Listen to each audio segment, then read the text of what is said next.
Chapter 2321 to 2330। साल 2012 दुनिया के अंत का दिन था। अनगिनत जानवर बाहरी अंतरिक्ष से उतरे और पृथ्वी पर उतरे। इतिहास में सबसे बड़ी तबाही, प्रलय का युग शुरू किया। इन दरिंदों ने पूरी दुनिया में कहर बरपा रखा है। जापान का मूल द्वीप देश पूरी तरह से जानवरों के लिए स्वर्ग बन गया था। ऐसी परिस्थितियों में मानव को विकास के अभूतपूर्व पथ पर बढ़ते हुए विज्ञान और मार्शल आर्ट पर समान बल देने के मार्ग पर चलना पड़ा। प्रलय के बाद से मनुष्य विज्ञान और मार्शल आर्ट पर समान जोर देने के मार्ग पर चल पड़ा। मार्शल आर्ट के क्षेत्र में बड़ी संख्या में विशेषज्ञों के उभरने के अलावा विज्ञान और प्रौद्योगिकी के क्षेत्र में भी काफी विकास हुआ था।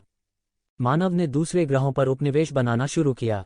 चंद्रमा के अलावा सैकड़ों वर्षों के परिवर्तन के बाद मंगल मानव जाति का दूसरा घर बन गया था। इसके एक छोटे से हिस्से को छोड़कर जहां जानवरों का कब्जा था, इसका ज्यादातर हिस्सा इंसानों के कब्जे में था। शुक्र और बुध पूरी तरह से संसाधन ग्रहों में सिमट गए थे। इसके अलावा अधिक दूर स्थित बृहस्पति पर अधिकांश क्षेत्र पूरी तरह से जानवरों के नियंत्रण में थे। हालांकि जानवरों के पास इंसानों की तकनीक नहीं थी, फिर भी वे ब्रह्मांड को पार करने के लिए अपने अत्याचारी शरीरों पर भरोसा कर सकते थे। दो नस्लों के बीच युद्ध पृथ्वी से ब्रह्मांड की गहराई तक फैलने लगा। सबसे बड़े ग्रह बृहस्पति पर मानव जाति के कुछ ही आधार शहर थे। मंगल ग्रह जैसा नियंत्रण हासिल करना असंभव था। बृहस्पति पर कठोर वातावरण आम इंसानों के लिए एक बड़ी समस्या थी, लेकिन जानवरों के लिए यह पानी में मछली की तरह था। यह कुछ भी नहीं था। इसलिए यह पूरे सौरमंडल में जानवरों का आधार शिविर बन गया। बृहस्पति के लैंडिंग बेस सिटी के विकास के साथ मंगल भी दूसरी फ्रंटलाइन बन गया था। उस समय पिलग्रिमेज पैलेस ने राक्षसों से लड़ने के लिए मंगल ग्रह पर अपना आधार शिविर स्थापित किया था। जब मानव जाति पहली बार मंगल ग्रह पर उतरी थी, तीर्थयात्रा पैलेस ने मानव जाति की रीढ़ के रूप में एक अमिट और महत्वपूर्ण भूमिका निभाई थी। मंगल पर पर्यावरण पृथ्वी से बिल्कुल अलग था। कई आधार शहर मंगल ग्रह पर खड़े थे। हालांकि शासन के सैकड़ों वर्ष बीत चुके थे, फिर भी मंगल पर अधिकांश क्षेत्र आम लोगों के लिए उपयुक्त नहीं थे। केवल शक्तिशाली योद्धा ही मंगल ग्रह पर स्वतंत्र रूप से रह सकते थे। हालांकि मंगल ग्रह पृथ्वी से बहुत दूर था, वर्महोल के माध्यम से मंगल ग्रह की सतह तक पहुंचने में केवल एक दिन का समय लगा। मंगल ग्रह पर वातावरण पृथ्वी से बिल्कुल अलग था। मंगल ग्रह पर अभी भी कई सैन्य भवन बाकी थे। हालांकि ये जीवेन ने मंगल ग्रह पर पहुंचने पर एक चौंकाने वाली खबर सुनी। तीर्थयात्रा पैलेस, जो अतुलनीय रूप से शक्तिशाली हुआ करता था, अंततः सैकड़ों वर्षों के बाद गिर गया था। सिर्फ 2 साल पहले इसे दानव बीस्ट लीजन के एक आश्चर्यजनक हमले का सामना करना पड़ा। इसके आधार शिविर को तोड़ दिया गया और अनगिनत विशेषज्ञों की दुखद मृत्यु हो गई। अब यह इस हद तक गिर गया था कि केवल अनाथ और विधवाएं ही बची थीं। इक्का दुक्का लोग ही बचे थे। कई सालों तक गायब रहने के बाद वे आखिरकार पहाड़ के फाटक का पुनर्निर्माण करने के लिए लौट आए। अब वे पहाड़ के फाटक के पुनर्निर्माण की तैयारी के लिए वीरों को निमंत्रण भेज रहे थे। पिलग्रिमेज पैलेस मानव जाति के सबसे मजबूत संप्रदायों में से एक रहा है, क्योंकि यह पहली बार 1000 साल पहले प्रकट हुआ था। अब यह गिर गया है। हालांकि यह राक्षसी जानवरों द्वारा पराजित किया गया था। मैंने सुना है कि ऐसा लगता है कि इसके पास कुछ करने के लिए है कई मानवीय शक्तियों के साथ। खबर सुनते ही ये जीवेन थोड़ा स्तब्ध रह गया। उन्हें उम्मीद नहीं थी कि मानव दुनिया में गाओ चेंगे द्वारा छोड़ी गई नींव नष्ट हो जाएगी। 2 साल पहले वह अभी भी मानव दुनिया को अपनाने और एक पहचान बनाने में व्यस्त था। उसे नहीं पता था कि इतनी बड़ी बात हो गई है। उसने अपने दिल में आह भरी। आखिरकार तीर्थयात्रा पैलेस को अकेले गाओ चेंगे द्वारा समर्थित किया गया था। इसके और उन ताकतों के बीच एक बहुत बड़ी खाई थी जो अनगिनत वर्षों से चली आ रही थी। हालांकि गाओ चेंगे ने मानव जाति के लिए महान योगदान दिया था। अब उसके वंशजों को इतनी बड़ी विपत्ति का सामना करना पड़ा था। यह नहीं होना चाहिए। खबर मिलने के बाद ये जीवेन जल्दी से पिलग्रिमेज पैलेस के लिए गाड़ी चलाए। रास्ते में और भी खबरें आईं। इस बार तीरथ महल का पुनर्निर्माण करना आसान नहीं होगा। हालांकि इसने मानव जाति में योगदान दिया है, लेकिन हर कोई इसे फिर से उठते हुए नहीं देखना चाहता। उस समय वरिष्ठ गांव बहुत मजबूत थे और कई लोगों को नाराज करते थे। ऐसा कहा जाता है कि उन्होंने ऊपरी दायरे के बड़े शॉट्स को भी नाराज कर दिया था। अब जब वह इस तरह समाप्त हो गया है, तो यह ऊपरी दायरे का इरादा हो सकता है। यह वास्तव में लोगों को अवाक कर देता है। यदि स्वर्ग क्षेत्र में सीनियर गांव की आत्मा को यहाँ की स्थिति के बारे में पता होता, तो वह शायद उदास हो जाता और पागल हो जाता। यह वास्तव में निराशाजनक है। जब डेमन बीस्ट लीजन ने पिलग्रिमेज पैलेस पर हमला किया, तो प्रमुख संप्रदायों में से कोई भी मदद के लिए नहीं गया। ऐसा लगता है कि सीनियर गांव ने वास्तव में बहुत से लोगों को नाराज किया है। मैं अनुमान लगा रहा हूं कि ऊपरी दायरे से किसी ने बात की है, अन्यथा ऐसा नहीं होता। उसे जितनी अधिक खबरें मिली, येक्षिवेन को उतना ही अधिक महसूस हुआ। साथ ही उन्हें काफी गुस्सा भी आया। यह एक नायक का अंत नहीं होना चाहिए। अगर ट्रू मार्शल डोमेन और रिमोट एंटिक्विटी ने भी अपने वंशजों के साथ ऐसा व्यवहार किया तो वह भी पागल हो जाएगा।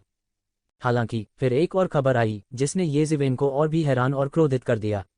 यह कहा गया था कि कोई तीर्थयात्री महल की पुनःस्थापना के दौरान उनके लिए परेशानी खड़ी करना चाहता था। वे पिलग्रिमेज पैलेस को फिर से नहीं बनने दे सकते थे। यह खबर मिलने के बाद येशिवेन आग बबूला हो गई। वह तुरंत कार से बाहर निकला, लाइट विंग्स को खोला और पिलग्रिमेज पैलेस की ओर उड़ गया। मूल रूप से उसके लिए जियानिटियन ग्रेट परफेक्शन के दायरे में उड़ना असंभव था। आखिरकार वह सत्य के दायरे में नहीं पहुंचा था। हालांकि डेमन विंग्स की तीसरी परत के लाइट विंग्स, जिसे उसने संघनित किया था, ने उसे इस नियम को अनदेखा करने और उड़ने की क्षमता रखने की अनुमति दी। मंगल ग्रह का महाद्वीप बहुत विशाल था। समुद्री जल न होने के कारण भूमि का क्षेत्रफल पृथ्वी से बहुत बड़ा था। यह विशाल और असीम था। यदि यह उनका मूल शरीर होता तो यह केवल एक विचार की बात होती। लेकिन अब वह उपग्रह नेविगेशन का उपयोग करते हुए 3 दिनों और 3 रातों के लिए पागलपन से उड़ान भरता है और अंत में तीर्थयात्री पैलेस की परिधि में पहुंच गया। कुछ दूरी पर मंगल ग्रह की लाल भूमि पर येज़िवेन के सामने एक विशाल पर्वत श्रृंखला दिखाई दी। पर्वत श्रृंखला पर अनंत महल थे। ऐसा लगता है कि अतीत में पैलेस ऑफ पिलग्रिमेज कितना समृद्ध था, इसकी कहानी कह रही थी। हालांकि यह केवल अतीत में था। अब अधिकांश महल युद्ध की लपटों में नष्ट हो चुके थे। येज़िवेन की अभिव्यक्ति शांत थी। वह हवा में चला, लेकिन उसका मूड कुछ बढ़ रहा था। उसे थोड़ा अपराध बोध भी हुआ। अगर उन्हें खबर पहले मिल जाती तो ऐसा नहीं होता।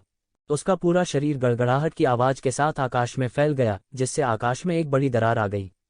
ध्वनि अवरोधक के टूटने की विशाल ध्वनि सभी दिशाओं में फैल गई। येज़िवेन पहाड़ की तलहटी में पहुंचकर रुक गया। वह पत्थर की उन सीढ़ियों से ऊपर चला गया जो मूल रूप से खोली गई थीं।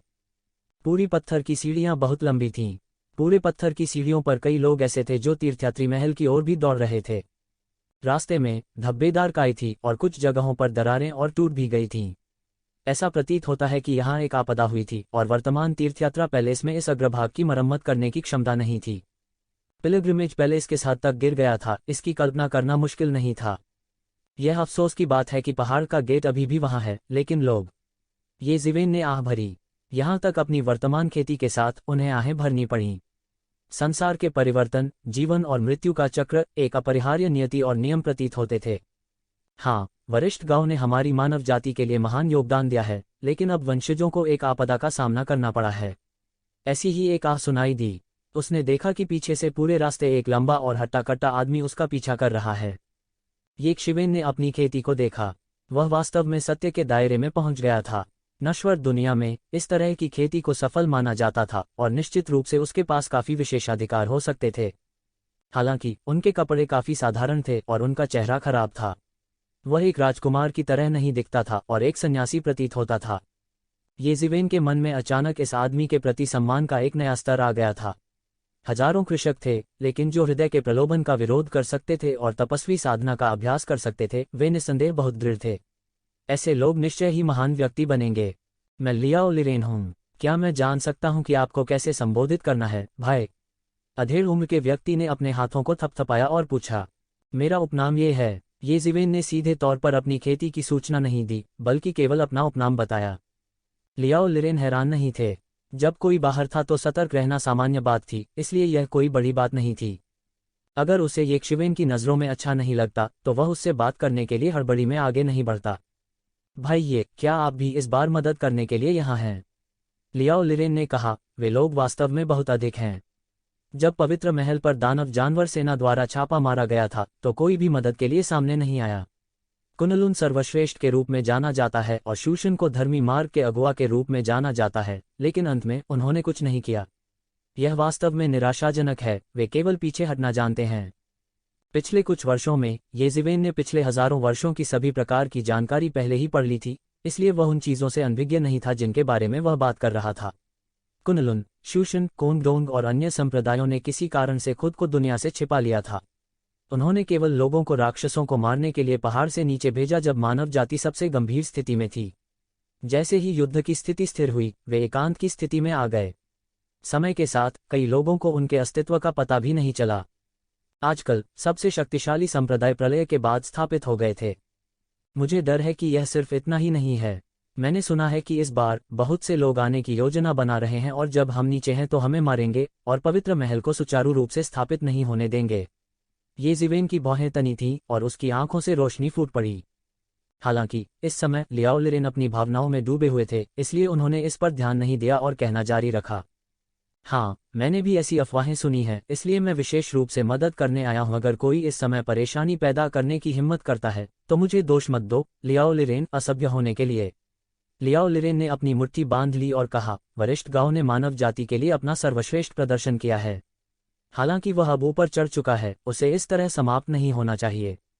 ये ज़िवेन संतुष्ट थी। हालांकि कुछ लोग क्रूर और बेईमान थे, फिर भी लोगों के दिलों में न्याय था। आखिरकार अभी भी ऐसे लोग थे जो याद कर सकते थे कि गाओ चेंगे ने मानव जाति के लिए क्या किया है, इसलिए उनके प्रयास व्यर्थ नहीं थे। लियाओ लिरेन की तरफ से ये ज़िवेन ने यह भी सीखा कि हर कोई मुसीबत देखने नहीं आता। कम से कम काफ़ी संख्या में लोग प्रतिष्ठा के कारण आए और मदद के लिए आए। उदाहरण के लिए लियाओ लिरेन उनमें से एक थे। यद्यपि मैं, लियाओ लिरेन, ने केवल थोड़े समय के लिए ही साधना की है और सीनियर गाओ को कभी नहीं देखा है, मैंने सीनियर गाओ के कामों के बारे में लंबे समय से सुना है। 2 साल पहले मैं बंद कमरे में प्रशिक्षण में था, इसलिए मुझे पता नहीं था कुछ भी। लेकिन इस बार मुझे दुष्टों को सफल नहीं होने देना चाहिए। इस तरह की चीजें जो हमारे दोस्तों को परेशान करती हैं और हमारे दुश्मनों को खुश करती हैं, ऐसा दोबारा नहीं होना चाहिए। पहाड़ में प्रवेश करने के बाद न केवल एक प्राचीन दृश्य था, बल्कि बहुत सारे आधुनिक वातावरण भी थे, जिसमें कई संचार टावर, स्ट्रीट लाइट आदि शामिल थे। इस पहलू में विज्ञान और मार्शल आर्ट दोनों स्पष्ट रूप से परिलक्षित होते थे। स्वाभाविक रूप से आज के योद्धा हजारों साल पहले जैसे नहीं हो सकते थे। उन्हें समय के साथ चलना था और लगातार सुधार करना था। हालांकि पूरे पहाड़ के फाटक की मरम्मत कर दी गई थी, फिर भी कुछ कोनों में टूटी हुई बाड़ और जीर्ण शीर्ण दीवारें थीं। अब पवित्र महल का पतन स्पष्ट था। उनके पास पहाड़ के फाटक के अग्रभाग की मरम्मत करने की शक्ति भी नहीं थी। गरिमा में पवित्र महल भी अब ऐसा ही हो गया है। पहाड़ के फाटक पर पहले और बाद में आने वाले बहुत से लोग यहाँ इकट्ठे हुए थे। इस बार सेक्रेड पैलेस के पुनः उद्घाटन समारोह में आने वाले सभी लोगों के लिए सेक्रेड पैलेस बहुत आभारी है। ये ज़िवेन के आने के कुछ ही समय बाद पहाड़ के गेट की गहराई से 2 आकृतियां निकलीं, एक बूढ़ी और एक जवान। बूढ़ा एक बूढ़ा आदमी था जो 70 या 80 साल का लग रहा था, और जवान केवल 5 या 6 साल का था। वह एक छोटी लड़की थी जो देखने में ऐसा लगता था जैसे उसे जेल से उकेरा गया हो। हालांकि वह छोटी थी, फिर भी उसमें वह दृढ़ता थी जो सामान्य छोटी लड़कियों में नहीं होती थी। जाहिर है उसने भी बहुत कुछ अनुभव किया था। आह, बेचारा सेक्रेड पैलेस, यह अतीत में बहुत गौरवशाली था। अब केवल एक आंतरिक बुजुर्ग और सीनियर गाओ शुएजियान के अंतिम वंशज बचे हैं। किसी ने आह भरी। ऐसा नहीं था कि सेक्रेड पैलेस में ये दोनों ही लोग बचे थे, बल्कि बाकी कुछ नौकर चाकर थीं। इनमें से कई की नई भर्ती हुई है। यह कहना गलत नहीं होगा कि वे लगभग विलुप्त हो चुके थे। ऐसा नहीं होना चाहिए, ऐसा नहीं होना चाहिए। स्वर्ग अंधा है, लियाओ लिरेन ने कहा। स्वर्ग अंधा है। पवित्र महल, आपके पास ऐसा दिन है। आज हम रक्त कौवा पंथ आपको पूरी तरह से नष्ट कर दें। आसमान में दर्जनों रक्तरंजित आकृतियां दिखाई दीं। खूनी आभा बढ़ रही थी, लगभग आसमान को ढंक रही थी। रक्त कौवा पंथ, यह दुष्ट संप्रदाय, तुम्हारी हिम्मत कैसे हुई बाहर आने की? लियाओ लिरेन ने रोष में अपनी आंखें फोड़ लीं। सैकड़ों साल पहले ब्लड क्रो कल्ट बेहद क्रूर था। उन्होंने खुद को मानव रक्त से प्रशिक्षित किया और एक पूरे आधार शहर को नष्ट कर दिया। कोई भी बच नहीं पाया। बाद में उन्हें सीनियर गांव द्वारा नष्ट कर दिया गया और ब्लड क्रो कल्ट के नेता को भी सीनियर गांव ने मार डाला। सैकड़ों वर्षों के शिकार के बाद उन्हें विलुप्त माना गया। मेरे साथ ऐसा कभी नहीं हुआ कि अभी भी बचे हुए थे। ये ज़िवेन ने बढ़ते हुए रक्त क्यूई को देखा जिसने आकाश को भर दिया। द ब्लड क्रो कल्ट मानव दुनिया में वरिष्ठ अमर युआन मियाओ के बेटे द्वारा स्थापित पंथ था।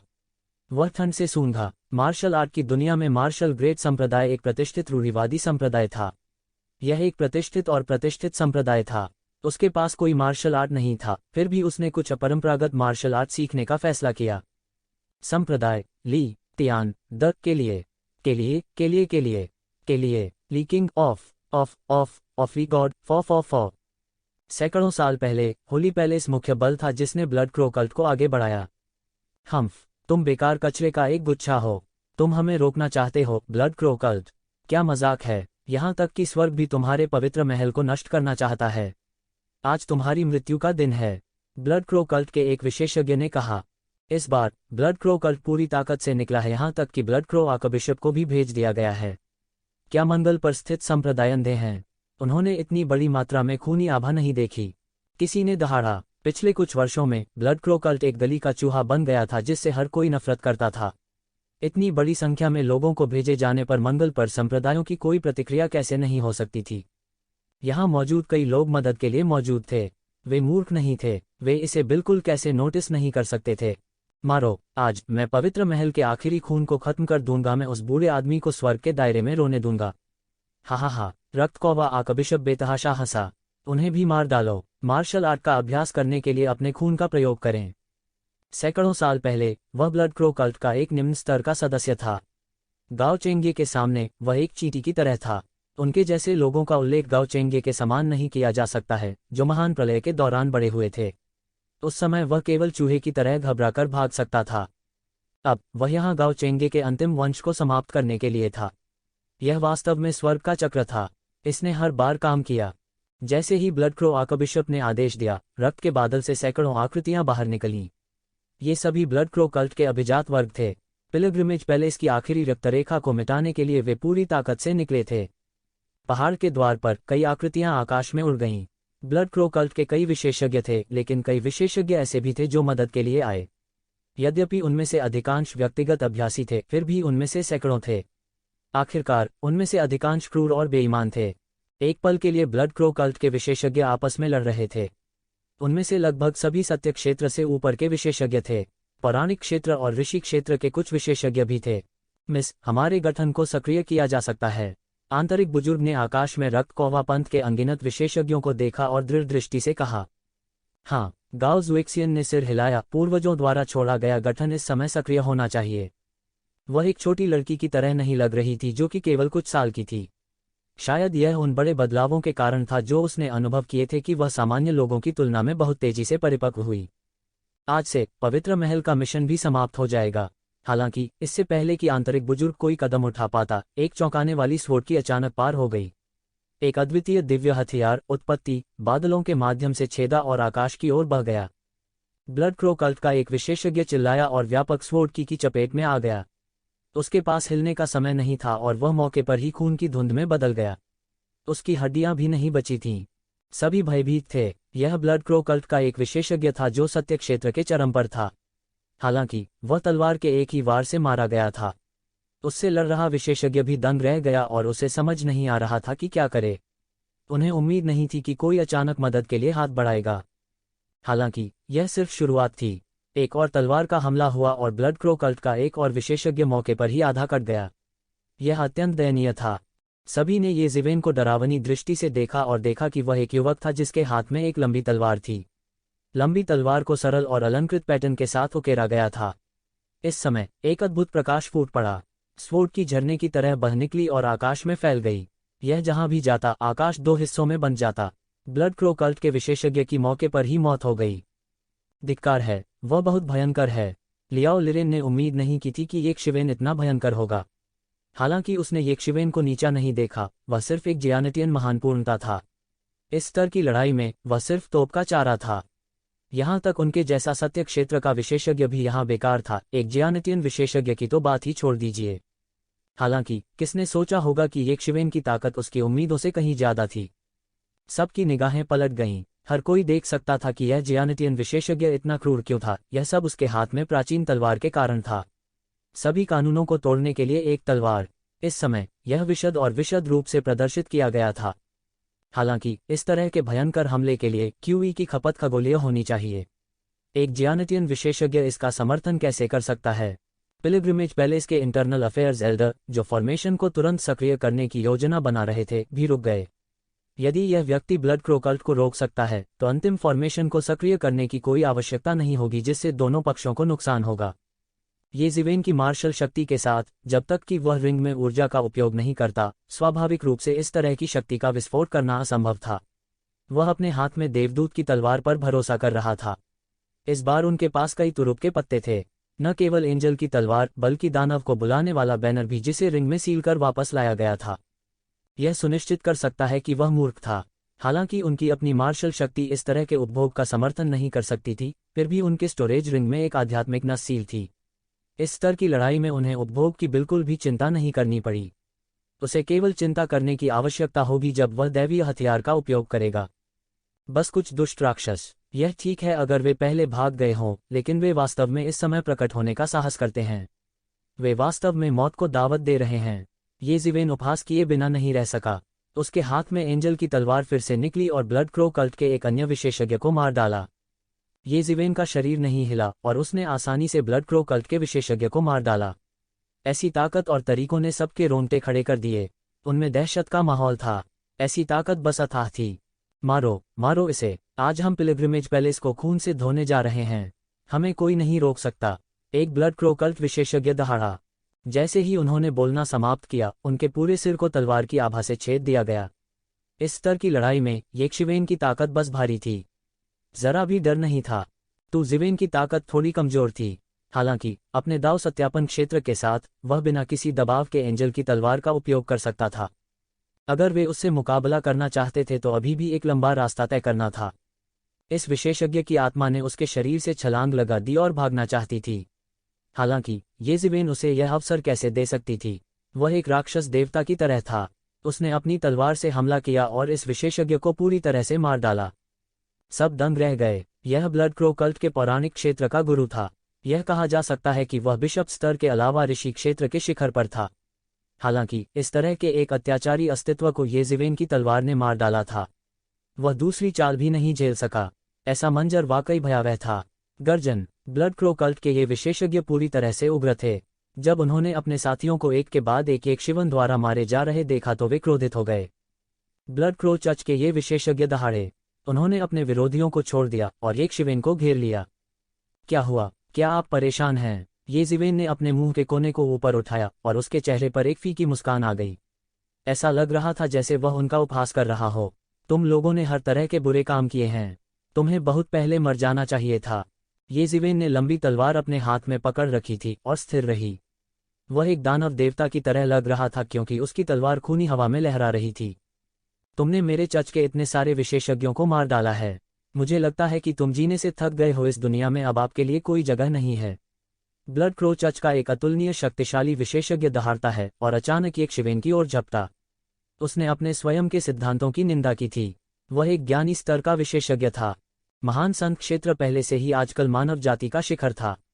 ये पुराने राक्षस मूल रूप से चढ़ने के क्रम में छिप गए थे। नहीं तो जब उनका 1000 साल का जीवनकाल पूरा हो जाएगा तब भी वे मर जाएंगे। मूल रूप से जिन शीर्ष विशेषज्ञों को आजकल आम लोग देख सकते हैं वे ऋषि स्तर के थे। भले ही वे केवल ऋषि के स्तर पर ही क्यों न हो, वे पहले से ही सितारों और चंद्रमा का पीछा कर सकते थे। वे पहाड़ों को ढो सकते थे और समुद्र को उबाल सकते थे। उनका बल असाधारण था, इसलिए इंटरस्टेलर स्पेस को पार करना उनके लिए कोई समस्या नहीं थी। बेवकूफ। ये ज़िवेन के हाथ में लोहे की तलवार आसमान में उड़ गई। तलवार ऊर्जा हजारों मीटर तक उठी और मौके पर ही इस ऋषि लोक विशेषज्ञ के सिर में सीधे घुस गई। मस्तिष्क पदार्थ के साथ मिश्रित रक्त बिखरा हुआ था। एक तुच्छ ऋषि क्षेत्र विशेषज्ञ मेरे सामने अहंकारी होने का साहस करता है। अंत में सभी ने प्रतिक्रिया व्यक्त की। ये ज़िवेन उतनी सरल नहीं थी जितनी ताकत उसने प्रदर्शित की थी। उन्होंने एक जियानेटियन क्षेत्र के विशेषज्ञ को एक ऋषि क्षेत्र के विशेषज्ञ को मुर्गे को मारने की तरह मारते देखा था। उसके हाथ में तलवार का जिक्र नहीं। एक शक्तिशाली दिव्य उपकरण वास्तव में लोगों को उच्च स्तरों को चुनौती देने की अनुमति दे सकता है। हालांकि उन्होंने कभी भी एक जियानेटियन क्षेत्र विशेषज्ञ के बारे में नहीं सुना था जो एक ऋषि क्षेत्र विशेषज्ञ की हत्या कर रहा था। वह पहले ही उस स्तर को पार कर चुका था जिसे एक दिव्य उपकरण प्राप्त कर सकता था। यहाँ तक अगर एक जियानेटियन विशेषज्ञ को एक दिव्य उपकरण दिया गया था तब भी यह बेकार होगा। इसलिए वह निश्चित रूप से उतना सरल नहीं था जितना कि वह सतह पर दिखता था। उसके पास कुछ अन्य ट्रम्प कार्ड होने चाहिए। यह व्यक्ति सरल नहीं था। लड़का, तुम हमारे ब्लड क्रो चर्च के कारोबार में दखल देने की हिम्मत करते हो। तुम मर चुके हो। ब्लड क्रो चर्च का आर्कबिशप पागल हो गया था। एक ऋषि विशेषज्ञ का आना मुश्किल था। हालांकि उसे येक्षिवेन की तलवार से वार कर मार डाला गया था। इससे उनकी जीवत्ता को ठेस पहुंच रही थी। महान घृणा, महान घृणा। यह विशेष रूप से हाल के वर्षों में ऐसा था। हालांकि तीर्थयात्रा पैलेस उनका शिकार करने वाली मुख्य शक्ति थी, लेकिन उनके इतिहास के कारण अन्य प्रमुख ताकतें भी खुले तौर पर और गुप्त रूप से उन्हें अस्वीकार कर रही थीं। दुष्ट और विधर्मी लोगों को दंडित किया जाना चाहिए, और यह केवल एक नारा नहीं था। हम दुष्ट और अपरंपरागत। ये ज़िवेन ने उपहास किया और उसके शरीर से एक घातक आभा निकल गई। यह ऐसा था मानो सबसे भयानक और भयावह वातावरण बह गया हो। आप में से कुछ लोगों को मारने में क्या हर्ज है? जब आपने अपनी मार्शल आर्ट का अभ्यास करने के लिए लोगों का इस्तेमाल किया तो मैंने आपको व्यथित महसूस नहीं किया। यह कर्म का चक्र है और स्वर्ग का प्रतिफल, ये ज़िवेन ने कहा। मौत को प्रणाम। आर्कबिशप ज़ूया ठंडेपन से आगे बढ़े। कदम कदम पर वह अत्यंत अत्याचारी था। उस संत की तुलना में यह ज्ञात नहीं था कि वह कितना अधिक अत्याचारी था। यह एक महान संत की ताकत थी जो एक संत से कहीं अधिक थी। उनके हाथ में एक लंबा भाला दिखाई दिया। वह कदम दर कदम आगे बढ़ा और सीधे एक शिवेन की ओर वार किया। बूम! एक पल में आकाश में टुकड़े दिखाई दिए और एक विशाल निर्वात दिखाई दिया। आसमान में बादल भी छंट गए। यह भाला पहाड़ की चोटी जितना मोटा था और नीचे की ओर छेद करता था। बजना! ये ज़िवेन के हाथ में लंबी तलवार भाले की नोक से जा टकराए। टकराना! एक बड़ी गर्जना हुई और अंत में वे आपस में टकरा गए। यह जोरदार टक्कर थी। आर्कबिशप ज़ूया के शरीर पर अनगिनत कानून बेतहाशा बह गए। ये ज़िवेन को मारने की कोशिश कर रहे थे। इस समय ये ज़िवेन की स्वॉर्ड ऑफ एंजल्स पर एक शक्तिशाली पतित देवदूत दिखाई दिया जो उसमें उसकी रक्षा कर रहा था। ये कानून एक शिवेन को बिल्कुल भी नुकसान नहीं पहुंचा सकते थे। हालांकि एंजल्स की तलवार अपराध और बचाव के लिए एक बहुत ही संतुलित मार्शल उपकरण नहीं थी, लेकिन यह एक महान संत के दमन का विरोध करने के लिए पर्याप्त से अधिक थी। ये ज़िवेन की आंखें अचानक खुलीं और मुक्ति की आंखों में बदल गईं।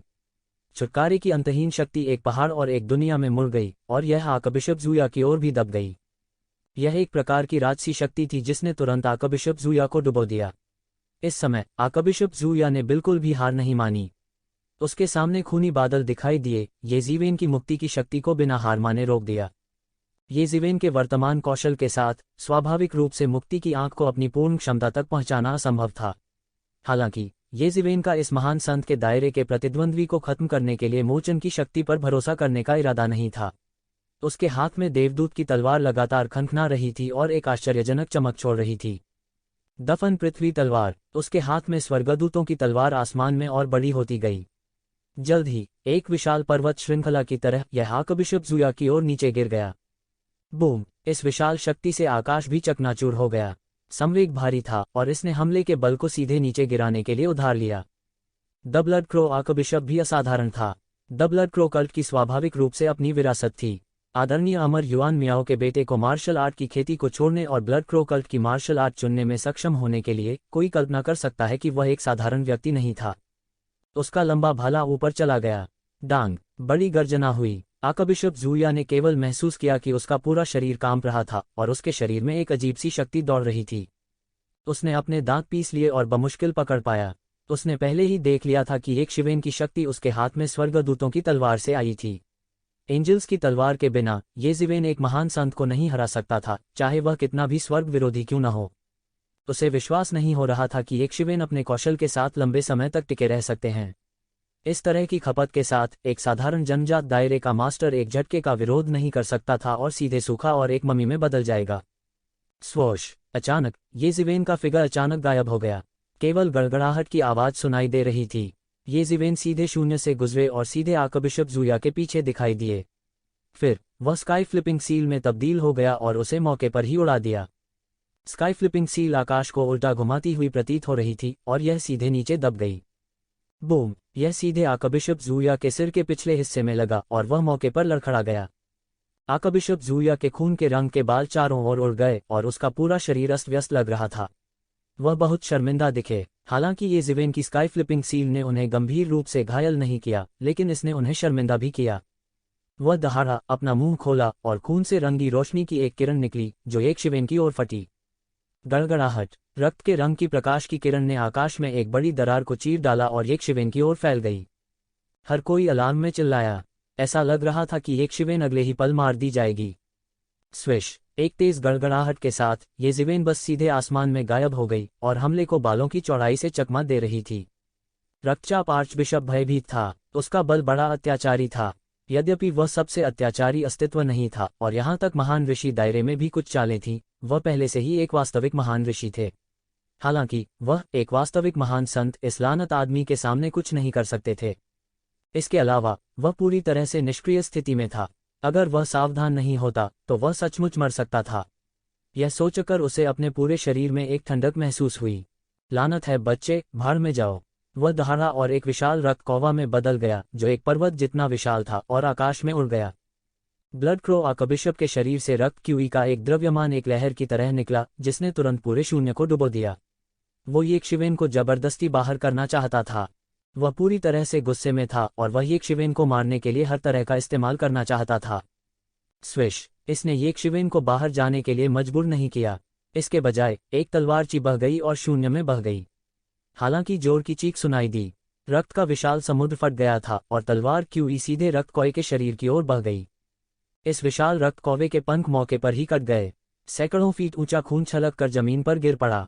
विशाल रक्त कौवा भी चिल्लाया और वापस आर्चबिशप जूया में बदल गया। हालांकि उसने इस तरह की दुष्ट तकनीक का विकास किया था, फिर भी वह एक वास्तविक रक्त कौवा नहीं था। इसलिए गंभीर रूप से घायल होने के बाद भी वह वापस मानव रूप में आ जाएगा। हर कोई पूरी तरह से चौंक गया। इस आर्कबिशप जूया के पास बड़ी उपलब्धियां थीं और उसने पहले ही दुनिया के सबसे मजबूत लोगों की श्रेणी में कदम रख दिया था। हालांकि येकशिवेन के हमले से वह बहुत शर्मिंदा था। उसे लगभग येज़िवेन ने सीधे तौर पर मार डाला था। अगर वह समय रहते नहीं भागा होता तो उसकी मौके पर ही मौत हो सकती थी। आर्चबिशप जूया ने एक हाथ में एक लंबा भाला पकड़ा हुआ था और येज़िवेन को घूरते हुए बार बार पीछे हट रहा था। जाना चाहते हो? तुम्हें क्या लगता है कि तुम कहाँ जा रहे हो? येज़िवेन ने उपहास किया और सीधे पीछा किया। इस समय ब्लड क्रो चर्च के अन्य अभिजात वर्ग के उस्तादों ने येकशिवेन को घेर लिया। वे येकशिवेन के कदमों को रोकना चाहते थे। वे एक समूह के रूप में येकशिवेन को मारना चाहते थे। वह जियानेटियन क्षेत्र का सिर्फ एक योद्धा था। चाहे वह कितना भी शक्तिशाली क्यों न हो, क्या वह उन सभी से लड़ सकता था? इडियट! दफन तलवार! येज़िवेन के हाथ में एंजल की तलवार फूट पड़ी और तुरंत एक विशाल प्रकाश तलवार में घनीभूत हो गई। हल्की तलवार आकाश में उबलती है और तुरंत बाहर निकल जाती है, जिससे अनगिनत तलवार की परछाइयां बन जाती हैं और सीधे नीचे गिर जाती हैं। कश कश कश! ब्लड क्रो आर्कबिशप के ये संभ्रांत स्वामी जो दौड़कर आए थे, येज़िवेन के कदमों को बिल्कुल भी नहीं रोक सके। वे एंजल की तलवार द्वारा खून के धुंध के एक बादल में फिसल गए और हवा में विस्फोट हो गए। आसमान से खून बरस रहा था। यह बेहद लहूलुहान लग रहा था। आर्चबिशप जूया की आंखें खुली हुई थीं और उसे लगा कि वह खून की उल्टी करने वाला है। उसने कभी नहीं सोचा था कि एक दिन वह इतना दुखी होगा। उनके ब्लड क्रो आर्कबिशप के एकमात्र शेष अभिजात वर्ग को येज़िवेन ने तलवार से मार डाला। यह लगभग 10,000 तलवारों की उत्पत्ति की ओर लौटने जैसा था। यह इतना मजबूत था कि ऐसा नहीं लगता था कि यह नश्वर दुनिया की मार्शल आर्ट है। गर्जन! वह एक जानवर की तरह दहाड़ा। उसने एक लंबा भाला पकड़ा और एक चौंकाने वाली लंबी रक्त लाल बत्ती बुझा दी। यह तुरंत खून के समुद्र में बदल गया और भव्य रूप से येकशिवेन की ओर गिर गया। दफन स्वर्ग तलवार! एक और राजसी प्रकाश बह गया। यह आकाश में बड़ा और बड़ा होता गया और सीधे नीचे बह गया। बूम! एक और बड़ी टक्कर हुई। ऊर्जा उन्माद सभी दिशाओं में बह गया और वापस लुढ़क गया। एक पल में केवल दहाड़ सुनाई दे सकती थी। फिर आर्कबिशप जूया के हाथ में भाला तुरंत उछल गया और फिर तुरंत पाउडर में बदल गया। यह खूनी पाउडर में बदल गया। मूल रूप से उसके भाले की गुणवत्ता एंजल की तलवार से कहीं कम थी। यदि येकशिवेन के हीन कौशल के कारण नहीं होता तो शायद उसे पहले एक्सचेंज में काट दिया जाता। हालांकि कुछ टक्करों के बाद उसका शरीर पहले से ही निशानों से भरा हुआ था और मौके पर ही पूरी तरह से चकनाचूर हो गया था। येज़िवेन की तलवार की रोशनी ने अपनी गति कम नहीं की और सीधे आर्कबिशप जूया के शरीर पर गिर गई। आर्कबिशप जूया चिल्लाया और उसे भी आधा काट दिया गया। खून सीधे मौके पर फूट पड़ा। हर कोई डर के मारे चुप रहा और असहाय होकर देखता रहा कि येकशिवेन ने अकेले ही तलवार के वार से सभी प्रकार के बुरे कर्म करने वाले अजेय रक्त कौवा संप्रदाय को नष्ट कर दिया। यहाँ तक अगर कोई अवशेष बचा था तो वे उस स्थिति के तहत कोई बड़ी लहर नहीं बना सकते थे जहाँ अधिकांश कुलीनों का फिर से सफाया हो गया था। यह कहा जा सकता है कि उनमें से लगभग सभी मारे गए थे। बहुत से लोग मदद नहीं कर सके लेकिन ठंडी हवा की सांस ली। मूल रूप से ब्लड क्रो कल्ट कई वर्षों से खेती कर रहा था और स्वस्थ हो रहा था। यह कहा जा सकता है कि वे काफी हद तक ठीक हो गए थे। किसी दूसरे आर्चबिशप के उदय को देखकर ही कोई इसे जान सकता था। हालांकि वह अभी भी अकेले येकशिवेन द्वारा मौके पर ही मारा गया था। यह शख्स असल में इंसान नहीं बल्कि राक्षस है। बहुत से लोगों के मन में यह विचार अनायास ही कौंध गया। अन्यथा वे यह पता नहीं लगा सकते थे कि एक जन्मजात क्षेत्र का गुरु एक महान संत को कैसे मार सकता है। यह बिल्कुल अकल्पनीय था। शियानशन उपस्थित लोगों की नज़र में इस स्तर को कोई बड़ी बात नहीं माना जाता था, लेकिन अब यह एक चौंकाने वाली ताकत के साथ फूट पड़ा था। यहाँ तक लियाओ लिरेन, जो मूल रूप से येकशिवेन के साथ बात कर रहा था और हंस रहा था, उसके चेहरे पर एक अवाक अभिव्यक्ति थी और उसे नहीं पता था कि क्या कहना है। येज़िवेन ने एंजल की तलवार रखी और धीरे धीरे गाउस यूएक्सियन के सामने चली गईं। उसने गाओ शुएजियान के छोटे से सिर को छुआ और उसके छोटे से चेहरे को देखा जो थोड़ा डरा हुआ था, लेकिन फिर भी उसने खुद को शांत रहने के लिए मजबूर किया। ये शिवेन अपने दिल में आह भरने से खुद को रोक नहीं सका। अगर यह एक साधारण बच्ची होती तो वह इस तरह के हत्या के दृश्य को देखकर डर जाती। हालांकि गाओ शुएजियान ने ऐसा नहीं किया। इसके बजाय उसने जबरदस्ती अपना संयम बनाए रखा। यह उसके लिए पहले से ही बहुत कठिन था। ये जिवेन ने पूछा, क्या आप गाओ शुएजियान हैं? हाँ, जियोक्सियन वरिष्ठ का अभिवादन करती है। गाओ शुएजियान ने तुरंत घुटने टेक दिए और प्रणाम किया। वरिष्ठ, आपने रक्त कौवा संप्रदाय के इन राक्षसों को मार डाला और हमारे तीर्थयात्रा पैलेस को खतरे से बचा लिया। मैं बहुत आभारी हूँ। ये जिवेन ने छोटी लड़की के चेहरे को देखा।